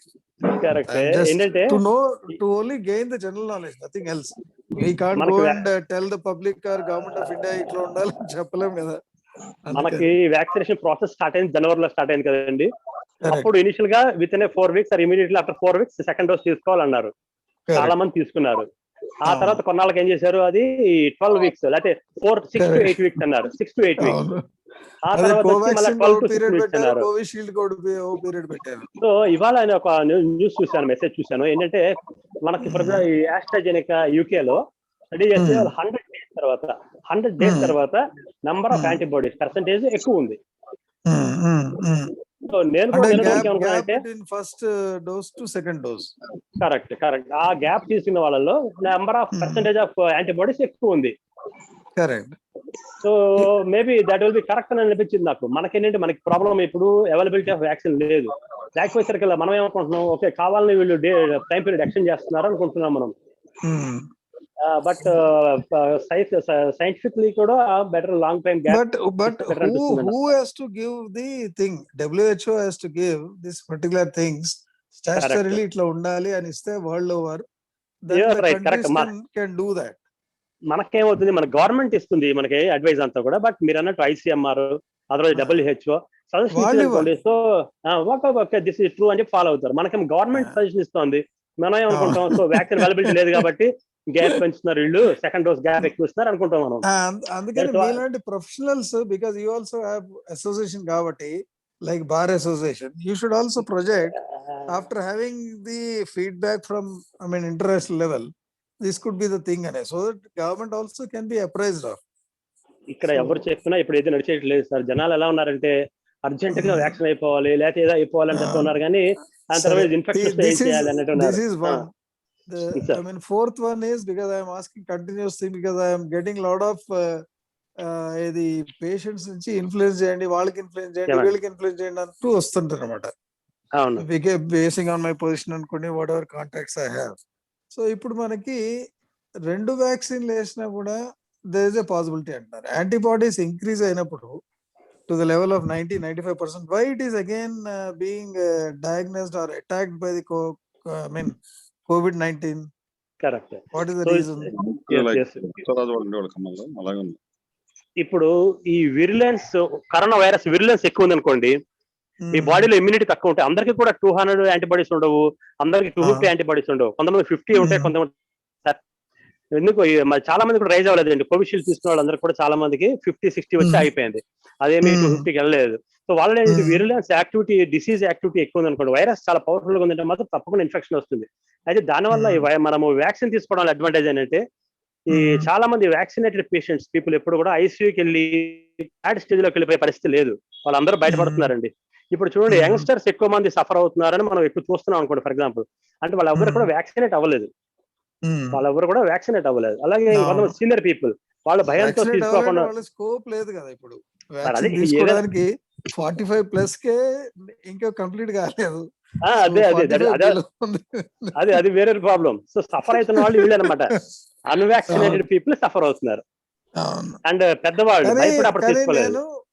ఇంకో theory I have, because I have been interacting with so many patients, so many people. ఇప్పుడు suppose నేనున్నా అనుకోండి, నాకు enough antibodies ఉన్నాయి, by God's grace as on today I am not diagnosed as positive since the beginning as on today, but I have taken the vaccination also. First dose until 3rd and second dose on May 11th, everything is fine. I am not even getting the thing. As I understand, because of original body constitution and antibodies what we have, they are enough to support the fighting against the COVID-19 ani okati. And I am just telling you as an example. Suppose అటువంటి పరిస్థితుల్లో vaccination వేసుకోవడం అనేది కూడా ఉండాలనా? Suppose if somebody has got enough 200 antibodies అనుకోండి reading, అంటే then what is the use of A antigen develop అయింది అంటే ఇప్పటి వరకు కరోనా వైరస్ యాంటీజెన్ నాలాగా చాలా మంది, ఇప్పుడు బసవరాజ్ శ్రీనివాస్ గారు కానీ మీరు కానీ మీకు రాకపోయి ఉండొచ్చు ఈ రోజు కూడా, even though you go about and do public service. But Sir, still, Sushil Kumar gar, sorry to interrupt. We have lot of people to ask questions. I think we have limited time. So I thought I am asking on whatever I get. No. Still, they might have other questions. No, sir. No, I agree. But in the interest of Okay. time, we should Okay. encourage others also. Okay. Right. Okay. Anyway, Okay, my అండి. questions are enough to be asked. Thank you for our Yes, giving opportunity. thank you. Thank you. So next question we'll take from Janga Gautam garu. Doctor garu నమస్కారం. నమస్కారం అండి. నమస్తే అండి. Yeah sir, ఇప్పుడు Covid ఇంతవరకు effect కాని ఫ్యామిలీలు ఇంట్లో కూడా మాస్కులు ధరించాలా? ఒకటి. రెండవది, మీరన్న యాంటీబాడీస్ టెస్టులు చేయించుకుంటే ఇంత నాకు పర్వాలేదు అనే దానికోసం ఏమైనా ముందస్తు యాంటీబాడీ టెస్టులు కూడా చేయించుకోవాలా ఎవరైనా? అట్లా ఏం లేదండి. అంటే వ్యాక్సిన్ తీసుకున్న తర్వాత మన బాడీ ఎంత రెస్పాన్స్ అయింది, యాంటీబాడీస్ ప్రొడ్యూస్ చేసిందా లేదా అని చేసుకోవచ్చు తప్ప నాకు 100 యాంటీబాడీస్ ఉన్నాయి, నాకు 200 యాంటీబాడీస్ ఉన్నాయి కాబట్టి నాకు రాదు అన్నది ఏమి ఉండదండి. అయితే వస్తే మాత్రం అంత సివియారిటీ లేకుండా డిసీజ్ కంట్రోల్లో ఉంటుందని మనం చేయించుకోవడం తప్పితే యాంటీబాడీస్ డెవలప్ అవ్వాలి బాడీలో. 50 యాంటీబాడీస్ ఉన్నా కూడా వాళ్ళు టాలరేట్ చేస్తారు ఇన్ఫెక్షన్ వచ్చినా కూడా. కొంతమంది 200 యాంటీబాడీస్ ఉన్నా కూడా టాలరేట్ చేయలేకపోవచ్చు, బట్ ఫైట్ చేస్తారు, బయటపడతారు. సో యాంటీబాడీస్ నంబర్తో ఇంపార్టెంట్ లేదు. అందరికి చెప్పాను కదా, 200 అయితే అందరికి రావు, 300 అందరికి రావు, 10, 20, 50 వరకు కొంతమంది వచ్చిన వాళ్ళు ఉంటారు. కాబట్టి ఎంత ఉన్నా పర్వాలేదు, వాళ్ళు బాగానే ఫైట్ చేస్తారు. బట్ మన కాన్ఫిడెంట్ నాకు రాదు అనే ఫీలింగ్తో మనం బయట తిరగకూడదు, అది ఇంపార్టెంట్. ఇంట్లో మాస్క్ వేసుకోవడం గురించి అంటున్నారు కదా, ఎవరైనా పాజిటివ్ కేసు ఉంటే మాత్రం తప్పకుండా అందరూ మాస్క్ వేసుకోవాలి. అటెండెంట్స్ పేషెంట్ వేసుకోవాలి, ఎలాగో వాళ్ళు ఐసోలేషన్ లో ఉంటారు. మిగతా అటెండెంట్స్ ఇంట్లో ఉన్న వాళ్ళు కూడా తప్పకుండా మాస్క్ వేసుకోవాలి. అంతేగాని అలాగే బయట తిరిగి వచ్చిన వాళ్ళు ఎవరైనా ఉంటే ఆ టైంలో జాగ్రత్తగా ఉండాలి. ఇంట్లో ఊరికే 24 hours ఇంట్లో ఉండే వాళ్ళైతే మాస్క్ అవసరం లేదు. Okay, thank you sir. Next question will take from Suryakumari garu. Madam, మీ క్వశ్చన్ అడగండి.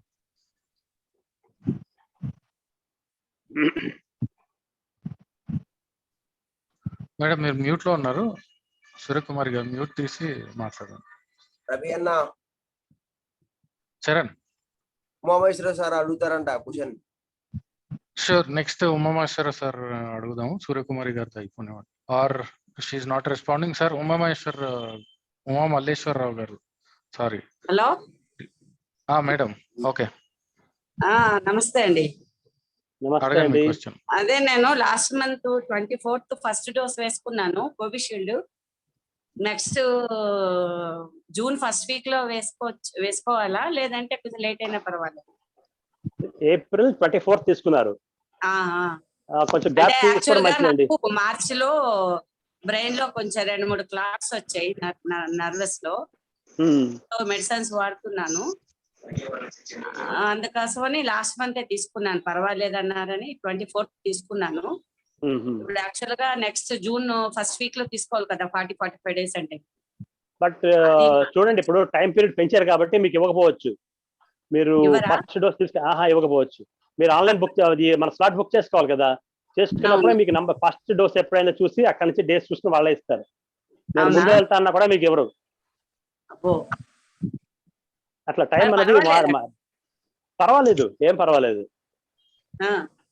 సెకండ్ డోస్ లేట్ అయినా కానీ ఏం పర్వాలేదు. ప్రజెంట్ స్టడీ ప్రకారం ఒక 100 రోజులైనా, అంటే 3 months అయిపోయినా కానీ ఏం పర్వాలేదు. ఆప్టిమమ్ గా మీరు 2 months తర్వాత ట్రై చేయండి. అంటే ఇప్పుడు ప్రెసెంట్ అయితే నా ఏజ్ 52. ఓకే, అందుకని ఒకవేళ మెడిసిన్ వేసేస్తే సెకండ్ డోస్ కూడా వేసుకుంటే కొంచెం సేఫ్ గా ఉంటుంది కదా. కానీ అక్కడ అలా వేయట్లేదండి వాళ్ళు.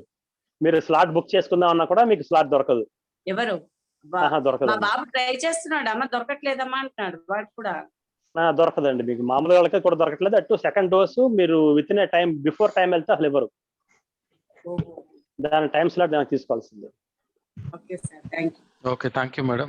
ఉమా మల్లేశ్వరరావు గారు, మీ క్వశ్చన్ అడగండి సార్. నమస్కారం అండి డాక్టర్. నమస్కారం డాక్టర్ గారు. డాక్టర్ సునీల్. యాక్చువల్ గా నేను 3 questions అడుగుదాం అనుకుంటున్నాను అండి.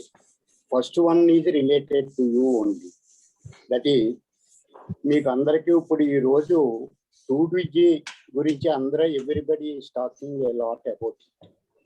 ఇది ఒరిజినల్ గా మీ క్యాన్సర్ పేషెంట్స్ కు ఉపయోగించే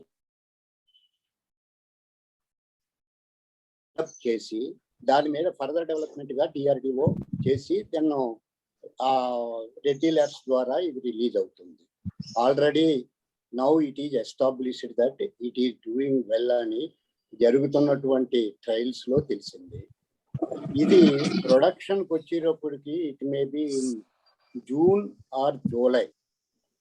ఇది నేను మిమ్మల్ని అడిగే ప్రశ్న ఎందుకంటే అండి, క్యాన్సర్కు ఉపయోగించినటువంటి సేమ్ డ్రగ్ ఇప్పుడు దీనికి కోవిడ్కి ఎలాగో ఉపయోగిస్తుందని ఒకటి, రెండోది ఏమో ప్రొడక్షన్ ఏమో హై లెవెల్లో చేసినట్లయితే దేర్ డిమాండ్కి తగ్గట్టుగా మినిమము 1 lakh 10 lakhs ఎంతో స్టార్ట్ చేస్తే బాగుంటుంది అనే దృష్టిలో ఇది జరుగుతోంది.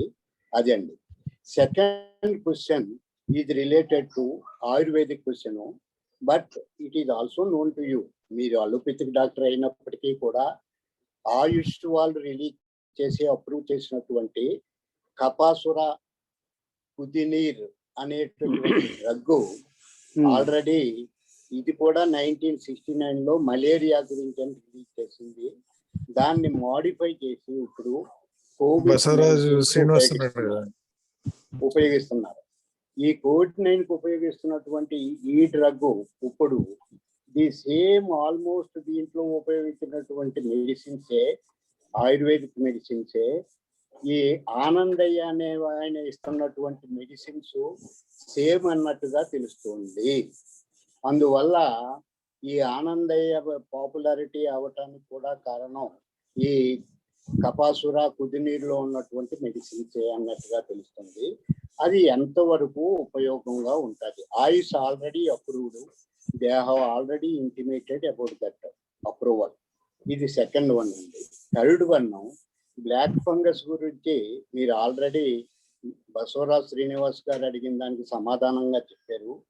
అది బ్లాక్ ఫంగస్ ఇనీషియల్ స్టేజెస్ లో వస్తే ఇది క్యూర్ చేయొచ్చు, లేటర్ స్టేజెస్ అయితే చాలా కష్టము అని అన్నారు.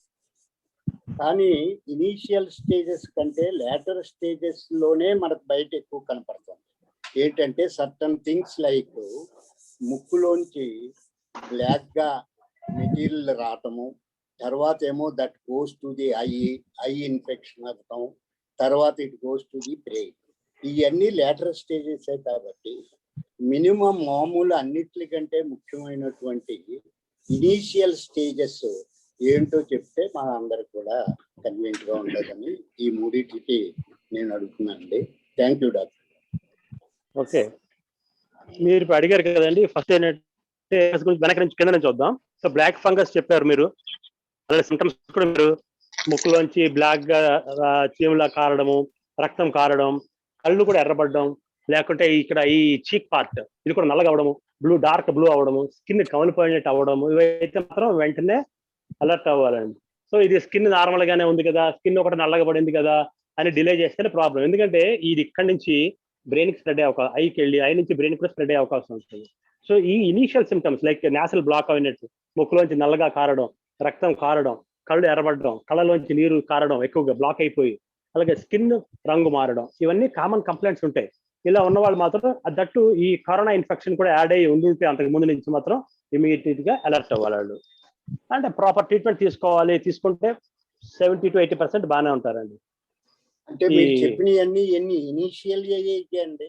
నేసల్ రావటం, మనం ఇప్పుడు ఇంటర్నల్ గా అప్పుడే మనం ఐడెంటిఫై చేయగలం. అంతకుముందు మనం ఐడెంటిఫై చేయలేం కదా. మీకు సిమ్టమ్స్ బయట ఉంటేనే కదా తెలుస్తుంది, బయట పడకపోతే మనం ఏం చేయలేం. అంటే ప్రొఫిలాక్టిక్ గా మనం ముందు నుంచి టెస్టులు చేసుకుంటూ కూర్చోలేం. అది కానీ నాకు తెలిసింది ఏంటంటే అండి, నాకు కొంతమంది డాక్టర్లు చెప్తా ఉంటారు కదా, మీరు చెప్పిన సిమ్టమ్స్ అన్ని కూడా అది ఇనీషియల్ స్టేజెస్ కాదు, ఆల్రెడీ కొంచెం ఎక్కువగా వచ్చినటువంటి స్టేజెస్ అని అన్నట్లుగా తెలిసింది. అందు గురించి ఈ క్వశ్చన్ మిమ్మల్ని అడిగాను. ఇప్పుడు ఎలా ఉంటుందంటే ఇప్పుడు ఎలా ఉంటుందంటే, ఫర్ ఎగ్జాంపుల్ మాది క్యాన్సర్ కేసెస్ ఉంటాయండి. కోలానిక్ క్యాన్సర్ సిమ్టమ్స్ బయటపడడానికి మీకు జబ్బు కొంచెం ఎక్కువైతే కానీ బయటపడదు.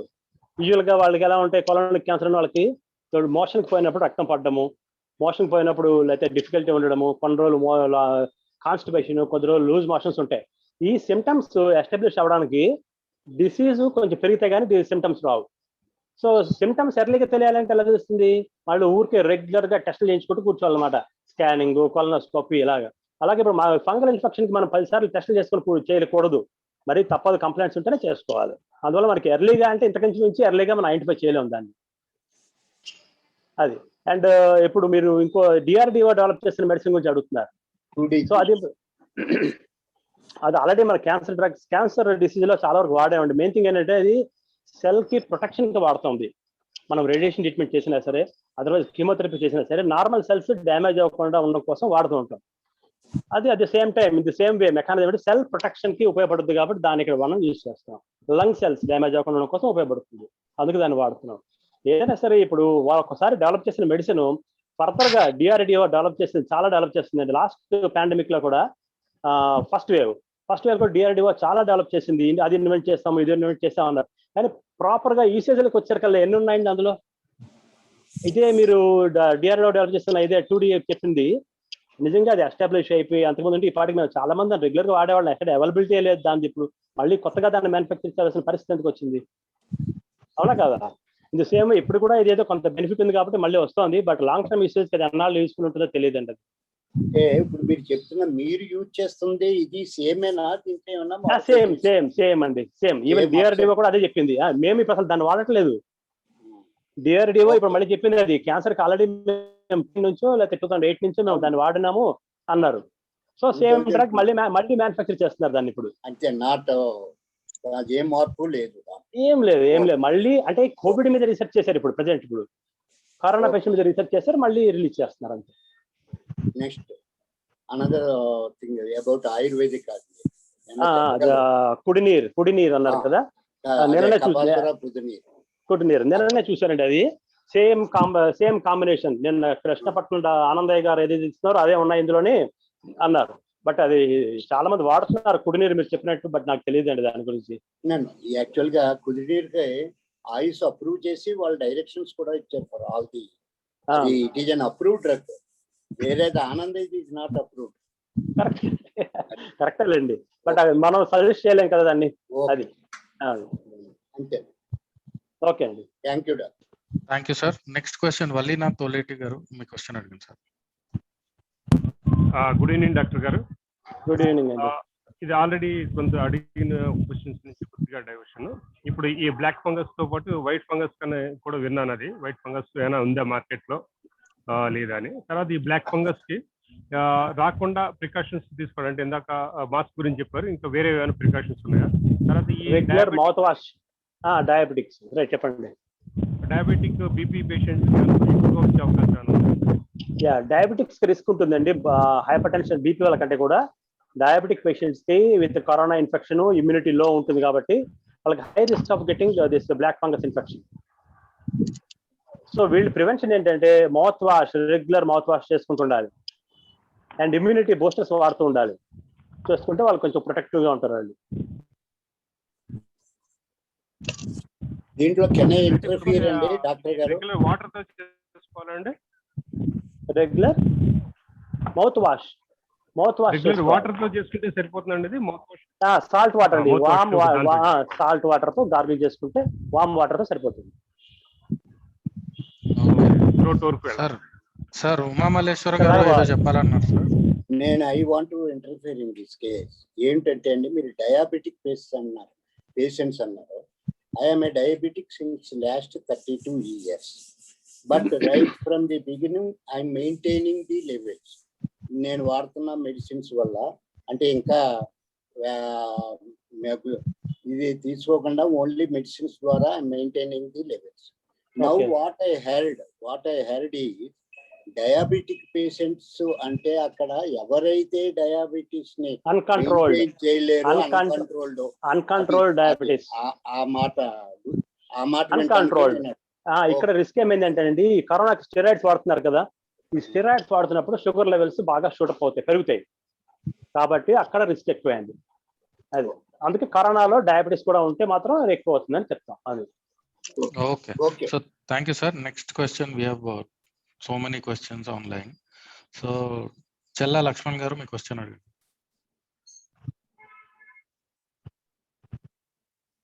నమస్తే సార్. నమస్తే సార్. సార్ నాకు ఆల్రెడీ అది కరోనా వచ్చింది సార్. మాకు ఇంట్లో ఫ్యామిలీ నలుగురికి వచ్చినుండే. చెప్పండి. వచ్చి తగ్గింది ఒక 25 days అయింది. సరిపడుతుంది అట్లా? చెప్పండి. ఫస్ట్ ఏమో కోవిషీల్డ్ వేసుకున్నా సార్. మార్చి 20 నాడు కోవిషీల్డ్ వేసుకున్నా ఫస్ట్ డోస్. ఇప్పుడు అది పేపర్ లో వచ్చి కరెక్టేనా సార్? 90 days తర్వాత వేసుకోవాలంటారు కరోనా పోయిన తర్వాత. 3 months గ్యాప్ కరెక్ట్. కరెక్టేనా సార్ అది? కరోనా వచ్చి లాస్ట్ నెగిటివ్ వచ్చిన తర్వాత 3 months గ్యాప్ తీసుకుని సెకండ్ డోస్ తీసుకోవాలి. Okay sir, thank you sir. Second question sir, చెప్పండి.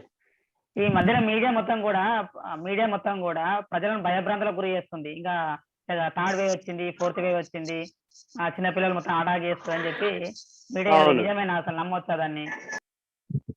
What is third wave? పిల్లలకి ఎప్పుడు కూడా రావచ్చు, ఇప్పుడు కూడా వస్తుంది. కర్ణాటకలో ఆల్రెడీ చాలా మంది పిల్లలకి ఎఫెక్ట్ అయిందంట. సో దాన్నే థర్డ్ వేవ్ అంటారా అని అంటున్నారు వీళ్ళు. మనది వేవ్ తో పనే ఉంది, ఎంతమందికి ఎవరికి ఎఫెక్ట్ అవుతుంది సెకండ్ వేవ్ థర్డ్ మధ్యలో గ్యాప్ వచ్చింది కాబట్టి మనం దీన్ని సెకండ్ వేవ్ అంటున్నాం. అదే కంటిన్యూ అయింది అనుకోండి, దాంట్లో నెంబర్ ఆఫ్ వేవ్స్ అంటే ఏముండదు, ఒకటే కంటిన్యూషన్. రేపు థర్డ్ వేవ్ అంటేనే డిఫరెంట్ పీపుల్ మధ్యలో గ్యాప్ వచ్చే ఎఫెక్ట్ అంటే అది third wave, otherwise it is continues అంతే. Okay okay right sir, thank you sir, thank you very much. Next Mangapathirao garu మీ క్వశ్చన్ అడగండి సార్. డాక్టర్ గారు నమస్తే అండి. మీ వాయిస్ బ్రేక్ అవుతుంది. పెద్దలందరికీ కూడా నమస్కారం సార్. కంటిన్యూ చెప్పండి. ఇది ఆడిబుల్ సార్? వినిపిస్తోందండి నేను మాట్లాడి? ఓకే, నమస్కారం అండి. అక్కడ పెద్దలందరికీ బసరాశి నమస్కారం. ఇప్పుడు ఒక చిన్న ఒక అపోహ ఉన్నది జనంలో, మరి వదంతి కూడా కావచ్చు. ఈ ఆస్తమా లాంటి వాటికి ఈ రోటా క్యాప్స్ అటువంటి వాడటం వల్ల, కొంత స్టెరాయిడ్స్ వాడటం వల్ల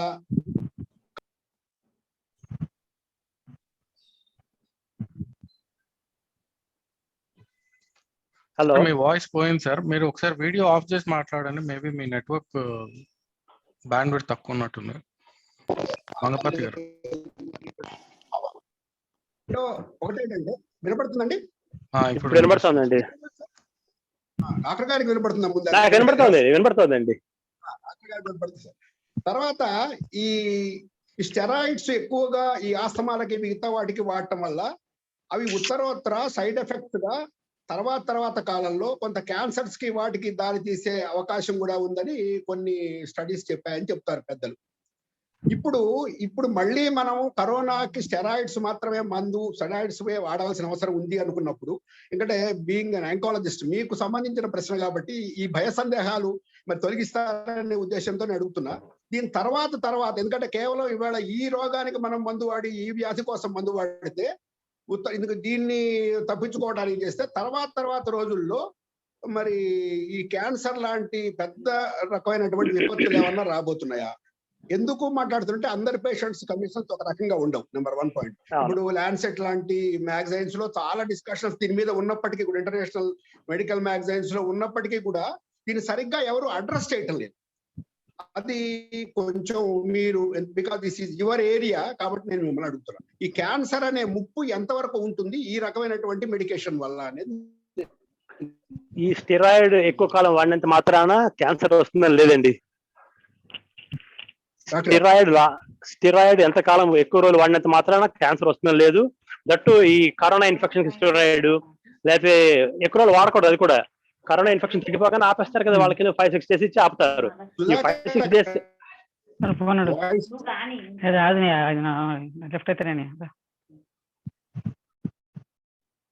hello Sudhakar, this is not clear please. మధ్యలో ఇంటరప్ట్ వేరే వస్తున్నాయి.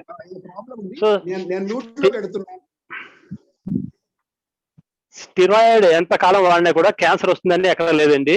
దట్టు మనం ఈ కరోనా ఇన్ఫెక్షన్ కి స్టెరాయిడ్ లాంగ్ టర్మ్ వాడం. 5-6 days ఇంజెక్షన్స్ ఇచ్చేసి ఆఫ్ చేస్తారు. ఈ లోపల పేషెంట్ రికవర్ అయితే పర్వాలేదు. అయితే రికవర్ అవ్వలేదు కానీ చెప్పి మనం ఎన్నాళ్ళు ఇచ్చినా సరే ఎప్పటికీ రికవర్ అవ్వరు. దానికి కూడా లిమిటెడ్ పీరియడే ఇస్తాం. మీరు అన్నట్టు ఆస్మా పేషెంట్స్ కి వాళ్ళు ఎక్కువగా మీరు అన్నట్టు ఈ పఫ్స్, ఇన్హలేషన్స్ వాడుతూ ఉంటారు. వాడినా కూడా క్యాన్సర్ ఎక్కువ, దానికి ఏం రాదండి, నో రిస్క్. సో దానికి ముందు ఉన్న ప్రాబ్లం పాండమిక్ నుంచి బయటపడితే చాలు, ఫస్ట్ ప్రాబ్లం అది. Sir, one question I want to add to what Mangapati sir has asked. Sir, steroids వల్ల అందరికి బ్లాక్ ఫంగస్ వస్తుందా అనే డౌట్ కూడా కొందరికి ఉంది. Not only for sugar patients, but is that a possibility? yes, chance ఉందండి. Okay. Chance is there. So but అదే చాలా బ్యాలెన్సర్ గా యూజ్ చేయవలసి ఉంటుంది స్టెరాయిడ్స్. ఓకే సార్, అది ఎక్కువైనా కూడా ఇబ్బందే. That is the thing. Okay sir, thank you. So Right, sir. Next question will take from Sudeep Kumar. మీరు హ్యాండ్ రైజ్ చేశారు, మళ్ళీ డౌన్ చేశారు. సుదీప్ కుమార్ గారు ఉన్నారంటే క్వశ్చన్ అడగండి. Or I think is disconnected. Ragasudha garu మీ క్వశ్చన్ అడగండి మేడం. అందరికీ నమస్కారం అండి. నా పేరు రాగసుధ. సార్, ఒక చిన్న క్వశ్చన్. అంటే ఇప్పుడు షుగర్ ఇన్సులిన్ వాళ్ళు ఇది వ్యాక్సినేషన్ తీసుకోకూడదు అని కొంతమంది అన్నారు, తీసుకోవచ్చు అని కొంతమంది అన్నారండి. తీసుకున్న రోజుని నాకు ఎందుకో డౌట్ వచ్చి నేను టెస్ట్ చేయండి అంటే అప్పటికప్పుడు టెస్ట్ చేస్తే 320 అలా చూపించింది. పర్వాలేదమ్మా నా నర్స్ ఇచ్చేసింది. అసలు ఎంత ఉంటే తీసుకోవచ్చు, ఎంత ఉంటే తీసుకోకూడదు? 320 అనేది హై షుగర్ లెవెలే కదండి. మీకు షుగర్ కంట్రోల్లో లేదు. అన్కంట్రోల్ అండి అది కాస్త. సో మీరు దాన్ని కంట్రోల్ చేసుకోవాలి ఫస్ట్. లక్కీగా తక్కువ చూపించింది. నాకు ఎప్పుడు అంటే 400 ఎగోనే చూపిస్తోందండి ఈ మధ్య కాలంలో. కానీ ఆ రోజు 320 చూపించింది. ర్యాండమ్ చూస్తేనే 320 అని వచ్చింది. కానీ ఆవిడ పర్వాలేదమ్మా అని నర్స్ ఇచ్చేసింది అనమాట. కోవిషీల్డ్ తీసుకున్నాను. అంటే ఫస్ట్ దానివల్ల కొత్తగా ఇబ్బందులు ఏం రావు. ఇమీడియట్ గా మీరు ఏం చేయాలంటే ముందు షుగర్ ని కంట్రోల్ లో పెట్టుకోవాలి. దాని వల్లనే మనకి కొత్త ప్రాబ్లమ్స్ అన్ని వస్తుంటాయి. ఇది లాంగ్ టర్మ్ మీకు షుగర్ ఉంటే మాత్రం దాన్ని తప్పకుండా డోసేజ్ మార్చుకొని షుగర్ లెవెల్స్ నార్మల్ తెచ్చుకోవాలి. వ్యాక్సిన్ కూడా వేయించుకోండి, ఏం పర్వాలేదు. సెకండ్ డోస్ వ్యాక్సిన్ కూడా వేసుకోవచ్చు. ఓకే సార్, అదే డౌట్ వచ్చింది అప్పటి నుంచి ఎవరిని అడగాల అని. వేసుకోవచ్చు అండి, తప్పేం లేదు. షుగర్ మాత్రం మీరు కంట్రోల్ పెట్టుకోవాలి, లేకుంటే అదే డేంజర్ అవుతుందండి మీకు. 320 ఇస్ హై, ఎక్కువ అండి 320 అంటే. Okay sir, thank you. Okay, next Chella Sudhakar garu మీ క్వశ్చన్ అడగండి సార్. డాక్టర్ గారు నమస్కారం అండి.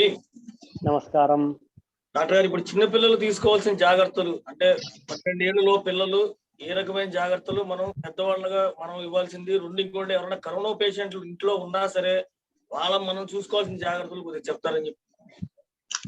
ఇంకా వ్యాక్సిన్ అనేది ఏది లేదు కాబట్టి అందుకని చెప్పండి.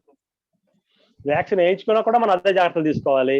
వ్యాక్సిన్ లేకపోయినా కూడా వాళ్ళు అదే జాగ్రత్తలు తీసుకోవాలి. ఇక అందరూ చెప్పే మాస్క్ పెట్టుకోవాలి, ఫ్రీక్వెంట్ హ్యాండ్ వాష్ చేసుకుంటూ ఉండాలి, ఎప్పుడు నోట్లోనూ ముక్కులను చేతులు పెట్టుకోకూడదు, అండ్ శానిటైజర్ వాడుతూ ఉండాలి, డిస్టెన్స్ మెయింటైన్ చేస్తూ ఉండాలి. ఇవన్నీ స్టాండర్డ్ మెయింటెనెన్స్ అండి. ఆయన ఆల్రెడీ శానిటైజర్ వాడుతున్నారు. సో ఇట్లా ఇంట్లో కూడా అదే జాగ్రత్తగా ఉండాలి. ఇన్ఫెక్టెడ్ పర్సన్ వారంటే మాత్రం వాళ్ళు అక్కడ ప్రత్యేకంగా ఐసోలేషన్ లో ఉండాలి. ఎవరికి వాళ్ళు మిగతా వాళ్ళంతా జాగ్రత్తగా ఉండాలి. వాళ్ళకి ఏదైనా ఏదైనా ఇమ్యూనిటీ గురించి ఈ వాట్సాప్ లో వచ్చే కాకుండా ఇంకేదైనా అదర్ దాన్ ఏదైనా చెప్తారని చెప్పడం సార్. ఏం లేవండి, రెగ్యులర్ గా మనం ఏం తీసుకుంటున్నాం అదే ఫుడ్ తీసుకోవాలి. వెజిటబుల్స్, ఫ్రూట్స్ అంటే హలో చెప్పండి డాక్టర్ గారు, చెప్పండి. పిల్లలకు కూడా విటమిన్ సి ఇవ్వాలి, విటమిన్ డి ఇవ్వాలి, మల్టీ విటమిన్ టాబ్లెట్స్, సిరప్స్ ఇవ్వాలి, హై ప్రోటీన్ ఫుడ్ ఇవ్వాలి. ఇస్తే అది కొంత ఇమ్యూనిటీ డెవలప్ చేస్తుంది. మనం దాన్ని మన ఇమ్యూనిటీ డెవలప్ చేసుకుని దాన్ని కంట్రోల్ చేయగలం తప్ప దాన్ని రాకుండా మనం ఆపలేం.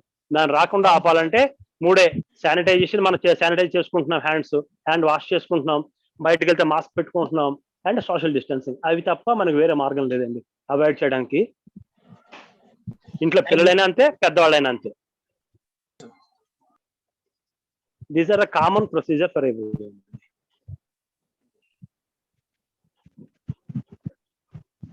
Hello, sorry. Next Pavan Kumar AVUMS garu మీ క్వశ్చన్ అడగండి. నమస్కారం డాక్టర్ గారు. ఇప్పుడు ఈ కోవిషీల్డ్ కి కోవాక్సిన్ కి ఫస్ట్ డోస్ కి సెకండ్ డోస్ కి సమ్ స్టిపులేటెడ్ టైం పెట్టాము కదా సార్. అంటే ఫర్ ఎగ్జాంపుల్ కోవాక్సిన్ వేసుకుంటే సెకండ్ డోస్ ఆఫ్టర్ 30 days అని, కోవిషీల్డ్ అంటే ఇప్పుడు మీరు చెప్పినట్టుగా 60 మాక్సిమం 80 days అని చెప్పి అన్నారు కదా. ఇన్ కేస్ 80 days దాటిన తర్వాత కూడా మనకి దొరకపోతే is there any chance to vaccine change చేసుకోవడానికి, వీళ్ళు ఆల్టర్నేటివ్ వ్యాక్సిన్ వేసుకోవడానికి పాసిబిలిటీ ఉందా? అంటే కోవాక్సిన్ తీసుకున్న వాళ్ళు కోవిషీల్డ్ వేసుకుంటాం కానీ, కోవిషీల్డ్ తీసుకున్న వాళ్ళు కోవాక్సిన్ వేసుకుంటాం కానీ సెకండ్ డోసు చేయొచ్చా, వేసుకోవచ్చా? ఇప్పటిదాకా అయితే వేసుకోకూడదని అంటున్నారు. బట్ ఎక్కడ కూడా ప్రూవ్ అవ్వడం కానీ, రీసెర్చ్ లో సైంటిస్ట్ కానీ చెప్పింది కూడా ఇప్పటిదాకా అయితే ఏం లేదు. బట్ అంతకుముందు ఏది తీసుకున్నారో అట్ ప్రెసెంట్ ఇప్పటి వరకు కూడా అదే తీసుకోవాలి, కొంచెం లేట్ అయినా కూడా.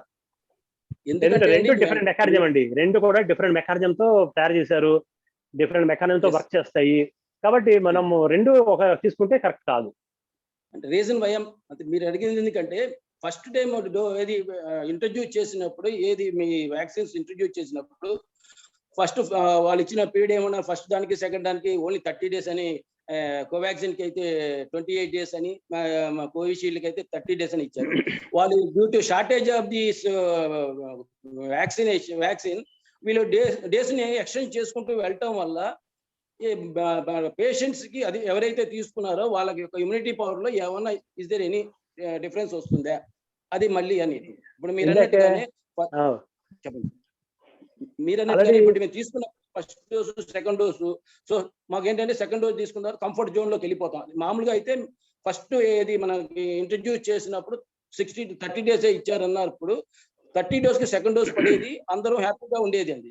బట్ వేరే అది ఇప్పుడు వచ్చేప్పుడు అది రోజు రోజుకి అది ఎక్స్టెండ్ అవుతుంది. సో సెకండ్ డోస్ ఎప్పుడు వేసుకోవాలన్నది కూడా అది ఇంతవరకు ఎవరు టైం దొరకట్లేదు, వ్యాక్సిన్ అవైలబిలిటీ లేకపోతే. ఇప్పుడు దీనికి వేరియస్ రీజన్స్ ఉన్నాయి, ఒక్కొక్కళ్ళు ఒక్కలాగా అనుకుంటారు.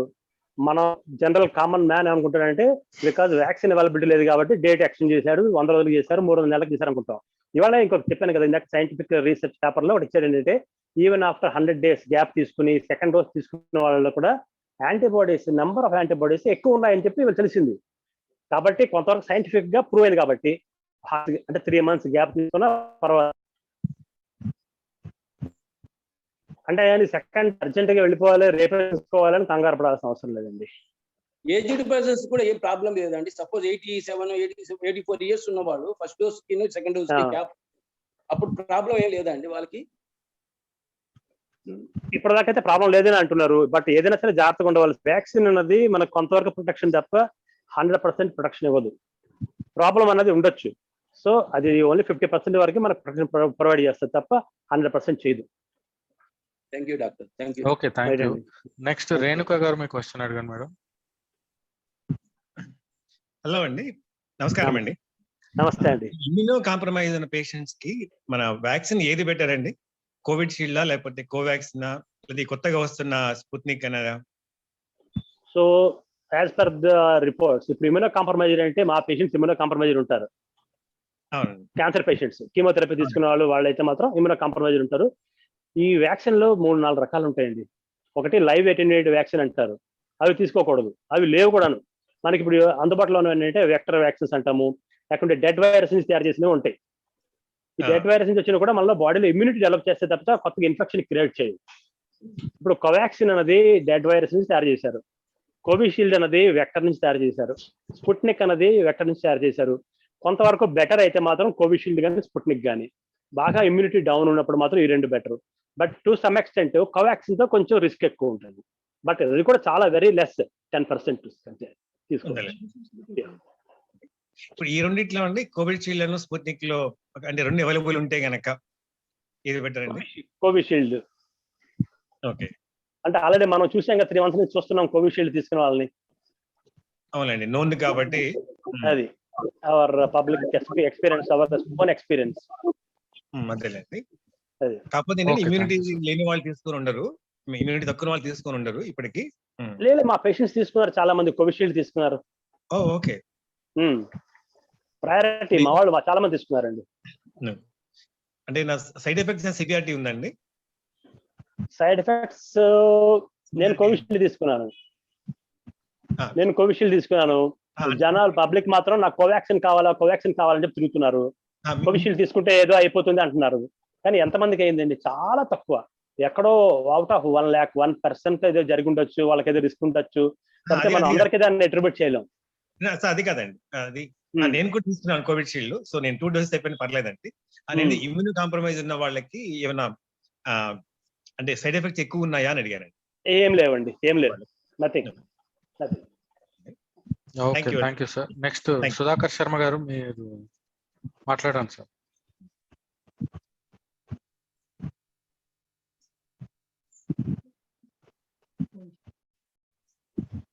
డాక్టర్ గారు నమస్తే అండి. నమస్కారం అండి సార్ ఈ క్యాన్సర్ లో ఎన్ని రకాల క్యాన్సర్లు ఉంటాయి? మెయిన్ ఎన్ని రకాల క్యాన్సర్లు ఉంటాయి? రెండోది అంటే వితౌట్ టెస్ట్ కాకముందు, టెస్ట్ చేయకముందు సిమ్టమ్స్ ఏమైనా క్యాన్సర్ ని గుర్తించడానికి, క్యాన్సర్ వచ్చింది గుర్తించడానికి ఏమన్నా ఇది ఉంటుందండి? సిమ్టమ్స్ ఏమన్నా కానీ లేకపోతే గుర్తించడానికి ఏదన్నా Correct. చెప్పండి అని విజ్ఞప్తి. ఇంకోటి క్యాన్సర్ పేషెంట్స్ ఈ కోవిడ్ టైంలో special care points 1-2 bullet points ఏదన్నా ఏం తీసుకోవాలి? రెండోది శానిటైజేషన్, కెమికల్స్ వాడడం వల్ల వీటి వల్ల క్యాన్సర్ వస్తుందని అట్లాంటి మాటలు కొన్ని చోట్ల వినడం జరిగిందండి. దాని మీద కూడా కొంత ఇన్ఫర్మేషన్ ఇచ్చేయవలసిందిగా. Thank you. So first point, cancer తాలూకా కామన్ గా ఉండే లక్షణాలు ఏంటి అవి తెలుసుకుంటే మనము దాన్ని ఎర్లీగా ఐడెంటిఫై చేయొచ్చు. అదే కదండి సుధాకర్ గారు? అంతే సార్, అంతే. సో క్యాషన్ సిగ్నల్స్ కొన్ని ఉంటాయండి కామన్ గా, అందరికీ తెలుసు. ఒకటి ఏంటంటే ఆకలి తగ్గిపోతుంది తెలుసు, ఇంకొకటి బరువు తగ్గుతారు. ఎందుకు మనం 3 నెలల నుంచి బరువు తగ్గిపోతున్నాం అని ఆలోచన వస్తుంది కదా, నెల నుంచో లేదా 2 నెలల నుంచో బరువు తగ్గుతున్నారు, తినడం అంటే ఆకలి వేయదు, నోరు రుచించదు అంటే దీని దగ్గర కామన్ కంప్లైంట్స్. దాంతోపాటు ఏముంటాయంటే కాషన్ సిగ్నల్స్ 4-7 ఉంటాయండి. ఒకటి ఏంటంటే change in the bowel or bladder habits. Bowel bladder habits అంటే ఏంటంటే కొద్ది రోజులు కాన్స్టిపేషన్, కొద్ది రోజులు లూజ్ మోషన్స్ అవుతూ ఉంటాయి. అయితే at the same time blood కూడా రావచ్చు మోషన్ పోయినప్పుడు. ఇవన్నీ కూడా రెక్టల్ క్యాన్సర్స్ కానీ కోలనిక్ క్యాన్సర్ కానీ సిమ్టమ్ కావచ్చు, కామన్ గా జరుగుతుంటుంది. కొంతమంది ఫైల్స్ ఉన్నా కూడా బ్లీడింగ్ అవుతుంది. కాబట్టి నేను చెప్పిన సిమ్టమ్స్ ఏమైనా ఉన్నాయంటే భయపడాల్సిన అవసరం లేదు. ముందు వెళ్ళి అంటే చెప్పిన ప్రతిదీ క్యాన్సర్ అవుతుంది అని లేదు, బట్ కామన్ గా క్యాన్సర్కి వచ్చే సిమ్టమ్స్ ఇవి. ఇంకొకటి ఏంటంటే యూరిన్ పాస్ చేసేటప్పుడు పెయిన్ ఉండొచ్చు, లేకపోతే రక్తం రావచ్చు, కామన్ సిమ్టమ్. ఇంకొకటి అది స్టోన్ ఉన్నా రావచ్చు, క్యాన్సర్ ఉన్నా కూడా రావచ్చు. కాబట్టి ఏదున్నా కూడా మనం వెంటనే వెళ్ళి, ఇందులో స్టోన్ అన్నది మనకి డేంజరస్ డిసీజ్ కాదు, cancer is a dangerous disease. కాబట్టి ఏదైనా సరే వెంటనే వెళ్ళి కలుసుకోవాలి. ఇంకొకటి ఏంటంటే శరీరం మీద ఎక్కడైనా సరే కంతులు, ఎక్కడ మెడలో ఉండొచ్చు, పొట్టలో ఉండొచ్చు, ఛాతీలో ఉండొచ్చు, లేడీస్కి ఏమో బ్రెస్ట్ లో ఉండొచ్చు, కాలు మీద ఉండొచ్చు, చేయి మీద ఉండొచ్చు, ఎక్కడున్నా సరే దట్ ఇస్ అబ్నార్మల్. క్యాన్సర్ అంటే ఏంటంటే అబ్నార్మల్ గా సెల్ ప్రొలిఫరేషన్ అయిపోయి ఒక దగ్గర ఉండడం, that is a unwanted tissue accumulate అయిపోయి ఉంటేనే అది క్యాన్సర్ అవుతుంది. సో ఎక్కడైనా సరే కంతులు ఉన్నా కానీ that is abnormal. And at the same time ఎంతో క్రానిక్ అల్సర్స్ కాలు మీద కానీ, చేతి మీద కానీ, మొహం మీద, చేతి ఇక్కడ కానీ, తల మీద కానీ ఉన్నాయంటే అది కూడా క్యాన్సర్ సిమ్టమ్ కావచ్చు. ఇంకొకటి ఇండైజెషన్. తిన్నది అరక్కపోవడం, కొంచెం తినగానే పొట్ట నిండుగా అనిపించడం, బరువుగా అనిపించడం, అది కూడా స్టమక్ క్యాన్సర్ కానీ లేకపోతే గాల్ బ్లాడర్ క్యాన్సర్ కానీ లక్షణం కావచ్చు. ఇంకొకటి దగ్గు, క్రానిక్ కాఫ్ అండి, ఎప్పటి నుంచో ఉంటుంది. ఒక్కొక్కసారి రక్తం వస్తుంది, ఒక్కసారి రక్తం రాదు. మన వాళ్ళు ఏం చేస్తారు, దగ్గు రాగానే ముందు దగ్గర ఉన్న డాక్టర్ దగ్గరికి వెళ్తే వాళ్ళకి ఎక్స్రే తీసి చూస్తారు, ఏమీ కనబడదు. సో మన వాళ్ళు మామూలు మందులు వాడుతూ ఉంటారు, 1 నెల అయిపోతుంది కానీ ఎప్పటికీ తగ్గదు. అప్పుడు మాత్రం కొద్దిగా అలర్ట్ అయ్యి వాళ్ళు తప్పకుండా ఒక సిటీ స్కాన్ లేకపోతే ఇంకోటి టెస్ట్ చేసి ఐడెంటిఫై చేసుకుంటే మంచిది. లంగ్స్ లో క్యాన్సర్ ఉండొచ్చు కాబట్టి అది. నెక్స్ట్ గొంతు మాట మారడం, బొంగురు పోతుంది, క్లారిటీ ఉండదు, వాయిస్ తగ్గిపోతుంటుంది, అంటే లారెంజియల్ క్యాన్సర్ కావచ్చు, అదొక లక్షణం. మింగేటప్పుడు కష్టం ఉంటుంది. ఇంకొకటి కామన్ గా అన్నం తినలేరు, ముందు కొద్ది రోజులు సాలిడ్ ఫుడ్ తినలేకుండా ఉంటారు, తర్వాత ఈవెన్ నీళ్లు కూడా మింగడం కష్టం అయిపోతుంది. అంటే గొంతులో కానీ ఏమైనా క్యాన్సర్ గడ్డ అడ్డం పడింది అంటే మాత్రం నీళ్లు తాగలేకపోవడం, అన్నం తినలేకపోవడం జరుగుతుంది. సో కామన్ లక్షణాలు ఏం చెప్పినా, ఇప్పుడు మింగడం కష్టం, నోట్లో పుండు పడటం, నాలుక మీద పుండు పడటం. మన వాళ్ళు ఏం చేస్తారు, నాలుక మీద పుండు పడినా కూడా భయంతో బయటకు రారండి, వాళ్ళు ఎవరు కనబడరు. నాలుక మొత్తం పట్టేసి మూమెంట్ రాకుండా, మాట సరిగ్గా అర్థం కాకుండా ఉన్న స్టేజ్ లో మన దగ్గరికి వస్తుంటారు. ఎందుకంటే భయంతో ఇది క్యాన్సర్ అంటారేమో, దీన్ని నాలుగు తీసేస్తానంటారేమో అని భయంతో మన దగ్గర రారు. ఈ భయంతోనే చాలా మంది మన దగ్గర రావడం మానేస్తున్నారు. ఈ లోపల జబ్బు బాగా ముదిరిపోవడం, నోరు తెరవలేకుండా మూసుకుపోవడం, నాలుక మాట్లాడడానికి లేకపోవడం, ఈ అన్ని కష్టాలన్నీ మొదలైనాక వాళ్ళు ప్రాపర్ డాక్టర్ దగ్గరికి వస్తున్నారు. అలా జరగకుండా ఇప్పుడు చెప్పినటువంటి కంప్లైంట్స్ ఏమైనా ఉంటే ఇమీడియట్ గా డాక్టర్ని కన్సల్ట్ చేస్తే వాళ్ళు ఎర్లీగా ఐడెంటిఫై చేసి ఏమైనా ట్రీట్మెంట్ చేసి క్యూర్ చేయడానికి అవకాశం ఉంటుంది. సుధాకర్ గారు. Thank you sir. ఈ శానిటైజర్స్, కెమికల్స్, దీని వల్ల ఈ రెగ్యులర్ యూసేజ్ పొద్దున్న సాయంత్రం దాకా శానిటైజర్ తోటే వీటితోటే కాపురం అవుతోంది కాబట్టి దీని వల్ల ఏమన్నా క్యాన్సర్ వచ్చే అవకాశం ఉందని కొన్ని చోట్ల వినడం జరిగింది సార్. దానికి ఏదన్నా మీరు అన్నట్టు కెమికల్స్ వాడడం వల్ల కూడా క్యాన్సర్ రావచ్చు.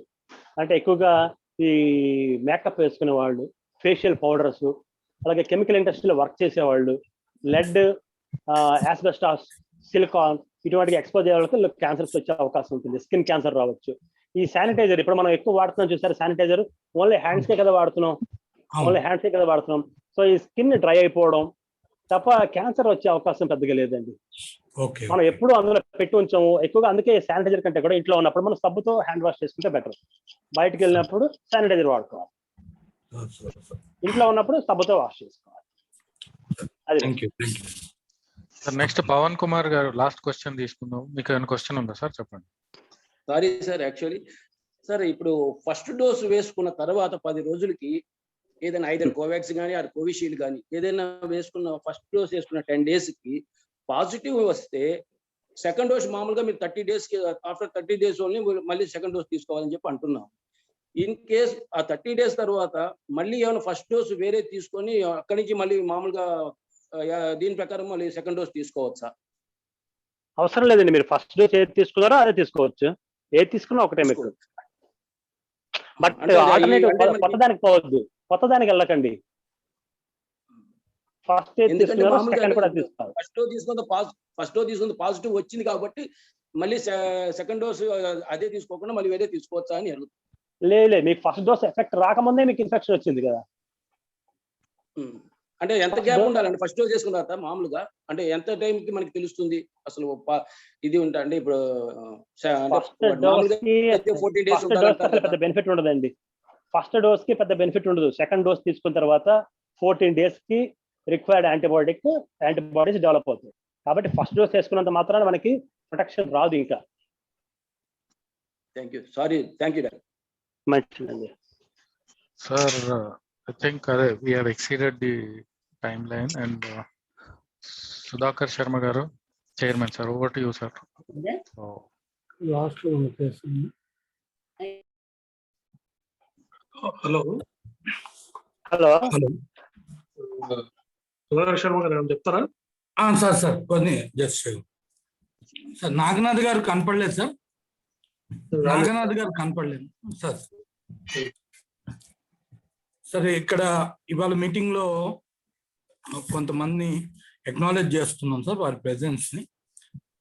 డాక్టర్ కె సుధీర్ కుమార్ గారు, డాక్టర్ ఉమా మల్లేశ్వరరావు గారు, ఫార్మర్ IAS, సుశీల్ బసవరాజ్ గారు, డాక్టర్ గాయత్రి నూతుల్పట్టి, కోనూరు సతీష్ శర్మ గారు, చల్లా సుధాకర్ గారు, సాయి కుమార్ మేడి గారు, CA ప్రహ్లాదరావు గారు మా ట్రస్టీ కూడా, సాయి మేడి గారు కూడా ట్రస్టీ, సి నగేష్ గారు ట్రస్టీ, జంగా గౌతమ్ గారు అడ్వైజరు, ఆత్మారాం గారు ట్రస్టీ, రవి ఆదం గారు హోస్ట్ ట్రస్టీ, మంగపత్రావు గారు, డాక్టర్ శ్రీనివాసన్ గారు Kalinga diagnostics MD, advocate Madhavarao గారు, DVSN మూర్తి గారు, రేణుక గారు, సుమన్ గారు, బాల్సాయి గారు, వల్లీనాథ్ గారు, రాజ్ కుమార్ గారు, శశి కుమార్ గారు, విశాల్ శర్మ గారు, మురళీకృష్ణ గారు, భార్గవి గారు, రాగసుధ గారు, పవన్ కుమార్ గారు, AVMS పవన్ కుమార్ గారు, సూర్యకుమార్ గారు, ఇనార్ కుమార్ గారు, వీరి ప్రెజెన్స్ ని కూడా అక్నాలెడ్జ్ చేస్తున్నామండి. ధన్యవాదాలు.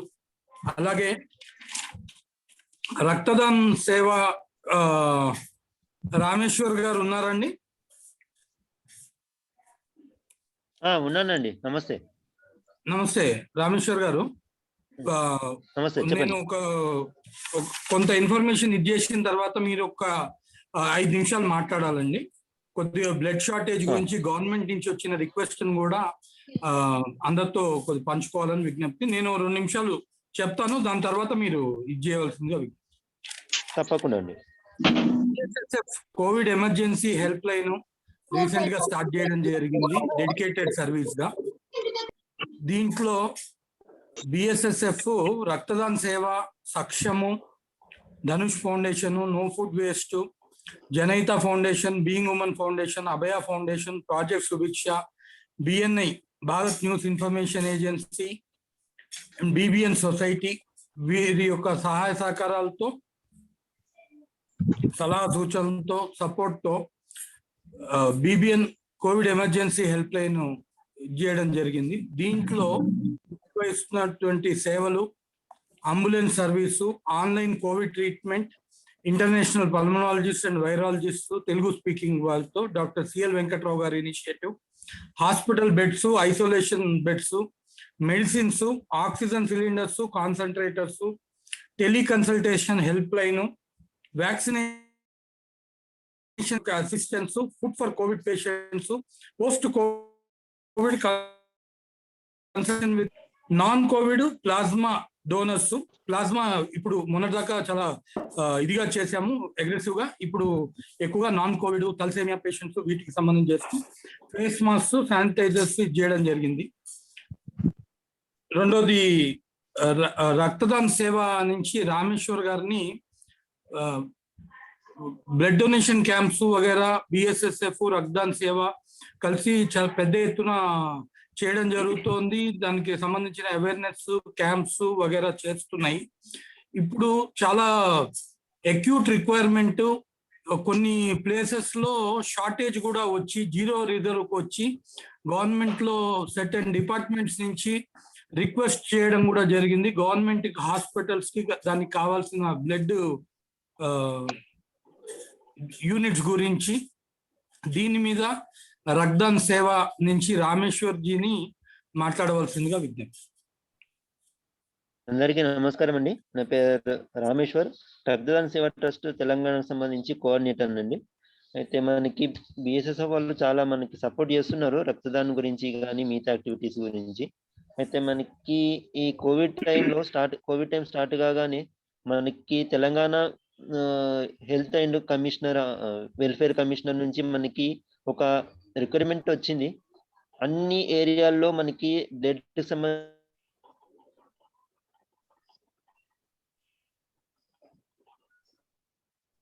సార్ రామేశ్వర్ గారు మీ వాయిస్ వినపడట్లేదు, ఒకసారి చెక్ చేయండి.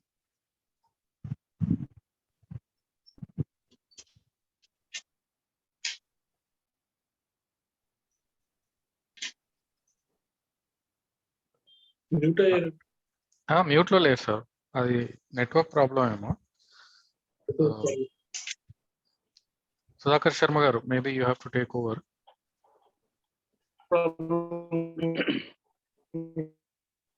రామేశ్వర్ గారు, మీ తరఫున కూడా నేను చెప్తున్నాను.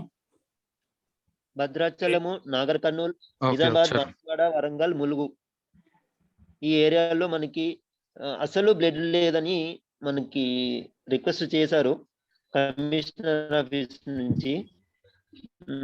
మన దానిలో ఎవరైనా అక్కడ క్యాంప్స్ చేయగలిగితే చేయించే వాళ్ళు ఎవరైనా ఉంటే మనకి ముందుగా వస్తే సుధాకర్ గారిని కానీ లేదంటే నన్ను కానీ బిఎస్ఎస్ఎఫ్ కానీ ఎవరైనా అప్రోచ్ అయితే మనం సజెషన్స్ కానీ దానికి సంబంధించిన కోఆర్డినేషన్ అంతా మేము చూసుకుంటాము. ఇంకొకటి హైదరాబాద్ లో కూడా మనకి ఇప్పుడు ప్రస్తుతము ఈ కోవిడ్ సమయంలో తలసీమియా వాళ్ళకి చాలా ఇబ్బందులు జరుగుతున్నాయి. ప్రతి 15 రోజులకు ఒకసారి తలసీమియా ఎవరైతే చిన్నారులు ఉంటారో వాళ్ళకి కంపల్సరీగా బ్లడ్ ఎక్కి ఇచ్చాలి. ఈ పొజిషన్ లో వాళ్ళకి బ్లడ్ చాలా అసలు దొరకడమే లేదు, చాలా గగనంగా తయారవుతుంది. దాని దృష్టిలో ఇచ్చుకొని రక్తదాన్ బిఎస్ఎస్ఎఫ్ నుంచి ఒక చిన్న ఈవెంట్ లాగా చేస్తున్నాము.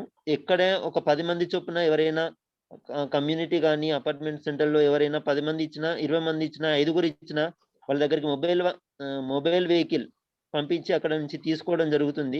ఆ ప్రపోజల్ కూడా చేస్తున్నాము. ఇంకోటి ఒక తలసీమియా చిన్నారిని 5గురు అడాప్షన్ చేసుకునే విధంగా కూడా ఈ ప్రస్తుతం ఉన్న పొజిషన్ లో చేసుకునే విధాల అది కూడా ఒక ప్లాన్ చేస్తున్నాము.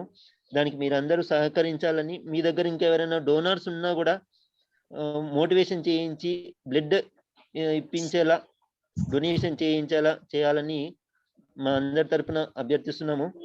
ఇంకా ఏమైనా ఫర్దర్ డీటెయిల్స్ కావాలన్నా సుధాకర్ గారిని కానీ లేదా నన్ను కానీ బిఎస్ఎస్ఎఫ్ నుంచి ఎవరైనా మీకు క్యాంప్ ఏ విధంగా ఆర్గనైజ్ చేయాలి, దానికి సంబంధించి ఈక్విప్మెంట్స్ ఎవరు చేస్తారనే అంశాలు మేము మీకు గైడ్లైన్స్ ఇస్తాము. నమస్తే అండి, ధన్యవాదాలు. నమస్తే, ధన్యవాదాలు రామేశ్వర్ సార్. చైర్మన్ గారికి బసవరాజ్ శ్రీనివాస్ గారికి ఇది చేస్తున్నాం సార్, దీన్ని ఇది చేయవలసిందిగా సార్. ధన్యవాదాలు. Thank you.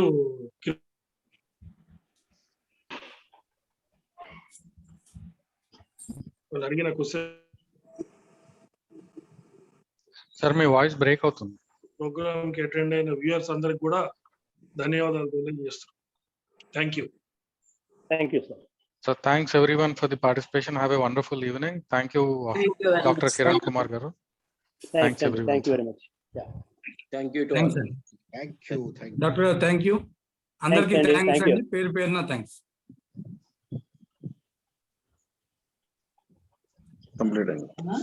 Completed. Zoom meet. Completed. Completed? Thanks to all. Thanks to all. Yeah. Completed అండి. Thank you all. Thank you. Good evening.